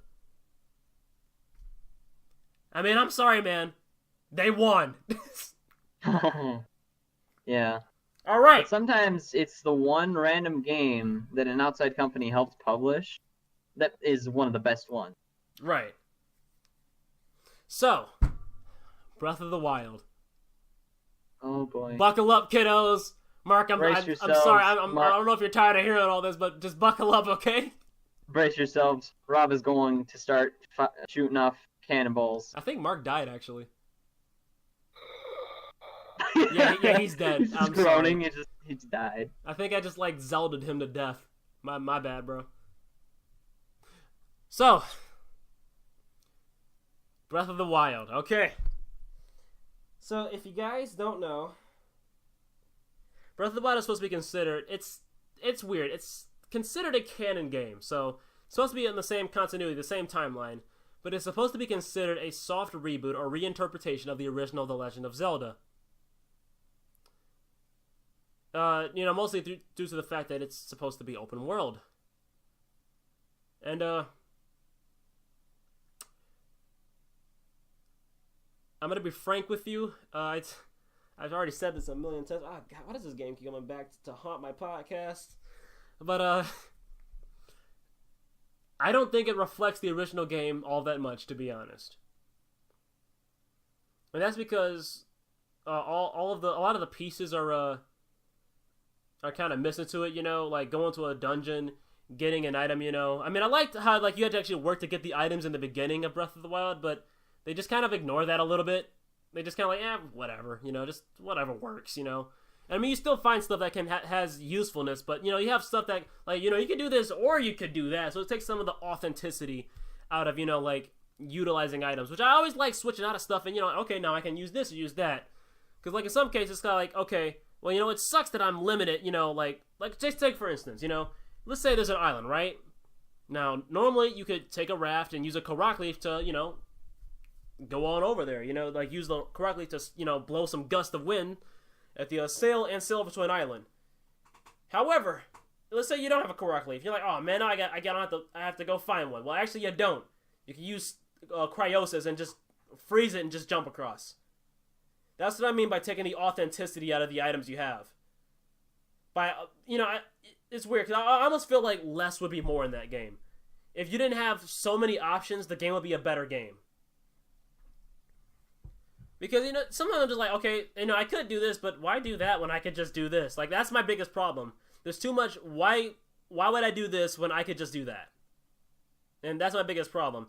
That's with the Zelda 1 where it's like, oh, you want to do that? Oh, well, you got to do this first. Oh, you don't like that? Oh, that's too bad. You got to go do it anyway. I like that nature. And Zelda games, by nature, we're pretty much doing that for the most part. They're like, oh, you want to do that? Well, you got to wait first, buddy. Go do this first. And I like that, you know? It felt like it gave me purpose in the world, you know? As opposed to, well, you can do this or you can do that, which in and of itself is not a bad concept for a game. I just don't think it has much of a place in a Zelda game, you know? And I'm not saying you can't be a little lenient with it sometimes, but, you know, Breath of the Wild is really lenient with what you can and cannot do. It's just kind of like, okay, yeah, you just do it however you want, you know? Like, I really liked how, like, you know, stories in Zelda games felt like they mattered in in other Zelda games. But in Breath of the Wild, not so much. The conflicts are too separate from each other to really feel like they're really pointing to one major problem. It's just like, oh yeah, the Divine Beast is kind of screwing up my place. You want to help me? And like they don't really like reference other places or anything like that. They're just kind of like all sectioned off, and they're all concerned about their own little things.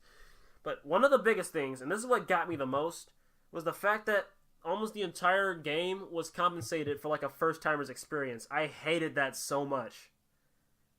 So all the dungeons were all about the same difficulty. They all had a very simple, a ridiculously simple style to its design, you know, which made them all... Because, I mean, let's be honest, the first dungeon of a Zelda game is kind of awful. But it's kind of meant to be awful, you know? It's supposed to be bad. It's kind of an introduction to the game. But to do that 4 times is where I draw the line, you know? I'd rather them all just be difficult. I'd rather everything just be compensated to a sense where it's just all hard as opposed to all being easy. Again, it kind of takes the authenticity out of it. You really can't say, oh, well, that place was pretty hard. Not really. In fact, I don't even think I've died like a single time in the Divine Beast, except for like the first one. I was fighting the boss because I didn't really know how to play the game all that much back then. Still some things I was learning about it, but other than that, I don't think I died a single time while in the Divine Beast, you know, or it really felt all that stumped in it. It was just kind of like, it was just easy. And I didn't like that, you know. That they watered everything down for a first-timer's experience. I say, forget the first-timer. Treat them like they're a veteran. That's how I like it. Either treat me like I'm a veteran, or just don't even bother with me. You know. That's what Dark Souls does. Yeah, if you're new to the game, get good. If you're a veteran, then learn the mechanics. Because if you're a veteran, it's basically like, welcome back. Yeah, because Dark Souls 2 kicked my butt because I wasn't used to the really slow pace that it was. So it ended up kicking my butt, but once I mastered it, I loved the game. Like, right. I've gotten a couple 100 hours out of that game. And that's how it should be, you know? Like, you shouldn't, like, make everything super easy because, oh, well, what if they do this for... No, let's not do that. Like, I would rather everything just be like endgame Zelda, you know? Just hard and crushing, you know? And... yeah. You know, it was strange because, like, the DLC to Breath of the Wild actually kind of got close to this, you know? Because... also, Uncle Tomas, you're laughing at something that I'm sorry, that I missed something. You know, once I start ranting about Zelda, my brain just kind of shuts off and I just start kind of talking. So, you know, if I miss something, I'm sorry. Because there's a lot going on in my head right now. But, thinking about what I'm going to have for lunch tomorrow. Yeah, that's what you're thinking. I am kind of hungry. I want to get a Nutri-Grain bar, but I want to start eating one, like, on podcast. That's kind of weird, bro. I think that's just bad etiquette. But yeah, I mean, just on the podcast, you just start hearing crunching noises. Smashing like some Frosted Flakes. Like, no. Yeah. No. But Speaking of the podcast, we should probably close it up soon. Hey, no. Breath of the Wild is happening. We gotta commit. We always gotta have Breath of the Wild in every podcast. Yeah, apparently. I hate it. And when I let it go, somebody brings it up and they just ruin everything again. But anyway, let me get to the point here because we're going on 2 hours. So let's move on a little faster here. So yeah, Breath of the Wild compared to the original one, yeah, I didn't like how it compensated everything because Zelda 1 did not care, and I liked how Zelda 1 had difficulties preset everywhere. I liked that. Breath of the Wild really didn't do that ever. Again, everything was coming to the first timer's experience, and I thought that's garbage. Like, don't ever do that again. Like, please, I don't want that. Just make it difficult. Like, I don't know. I'm just, I don't want to be, you know, I wouldn't want to say really treat like a child, because Breath of the Wild really doesn't do that, but, I mean, it's still a decently hard game, at least at the beginning, you know, but, yeah,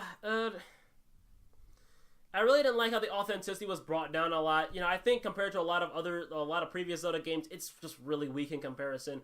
Exploration in and of itself is really, really strong, and I appreciate it a whole lot. But as far as like the execution of the content, it's just not that good. And you know, I'm a really weird guy because people tend to say very similar things with Breath of the Wild. They like it because they've never had a Zelda game that's free. You know, and I don't know. I'm just not a big fan of simplistic reasoning, you know. I like it just simply because it is that. I don't like to ever look that's too shallow for me, you know. I mean, because, yeah, I think the exploration is awesome, and I think it's some of the best we've had in a Zelda game.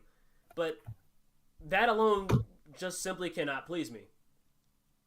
Like, I'm never really a guy that's really stuck on simple things. I like to look at things as a whole and decide how I feel about it just as a whole, you know. Because, I mean, it's easy to say it's the best Zelda game ever because of the exploration is super good, you know, but I mean, I don't know. I feel like in the same sense, you could say the Ratchet & Clank 2016 is the best Ratchet & Clank game because it's the best gunplay, you know. I would agree that it has the best gunplay, you know.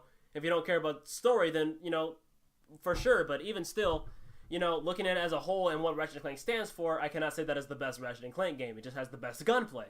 Is anybody catching my drift here, or am I just whining? I don't know. I think it's an in-between. Well, yeah, of course. Well, obviously, no, I am whining. But do I make sense? Is what I'm asking here. Anybody? okay. Uncle Tomas is with me still. You guys are leaving me in the dark over here. Now I feel like I'm talking on Twitter. Yeah. I just kind of started thinking about things. But yeah, like I'm sorry. I'm used to the Breath of the Wild rants. Yeah. But yeah, every time somebody says it's the best Zelda game, it's the best exploration, my jimmies always get rustled when I hear that. Like it's I'm just like, no, you know. And I'm not trying to force anybody's opinion. You know, if you like it for that, I mean, it's not like I can stop you. Can I really? No. But looking at, you know, Zelda 1, you know, and seeing how it has really good exploration and it also has a lot of content to back up that exploration, as opposed to Breath of the Wild, where, I mean, it does have content, but a lot of it is redundant or doesn't have any authenticity or doesn't really matter all that much because why do this when you can do that, you know? It really wore off on me really quick.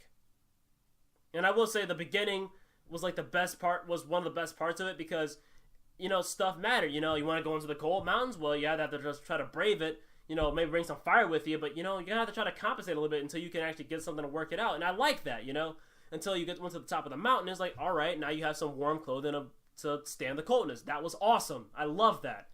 You know, and having to go into shrines and get the items, get the runes within them so you can play around with them later. You know, I like that. You know, I actually have to work to get something.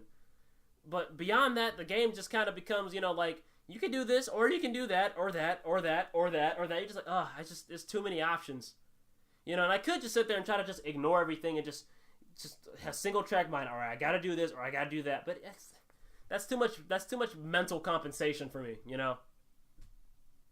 And again, yeah, the exploration is the best I've ever seen in a Zelda game. Without a doubt. But that does not win over a Zelda game for me.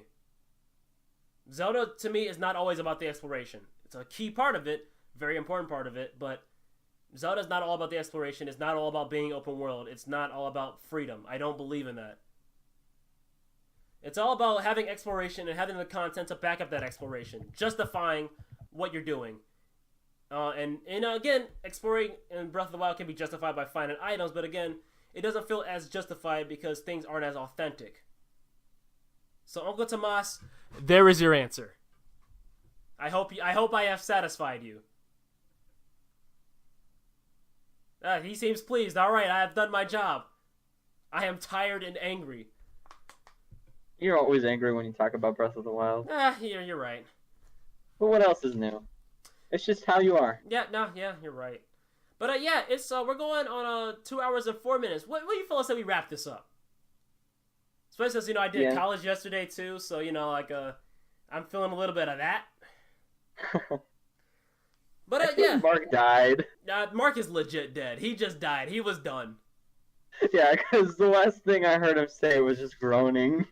Yeah. So what do you guys say? Do you think this was a good comeback for podcasts? I think I'm satisfied. I enjoyed that. I'm satisfied too. That was very enjoyable. Mark, what say you? Looking forward to more podcasts. I'm sorry, I'm going to talk over you. Mark, what say you, man? Yeah, you're right.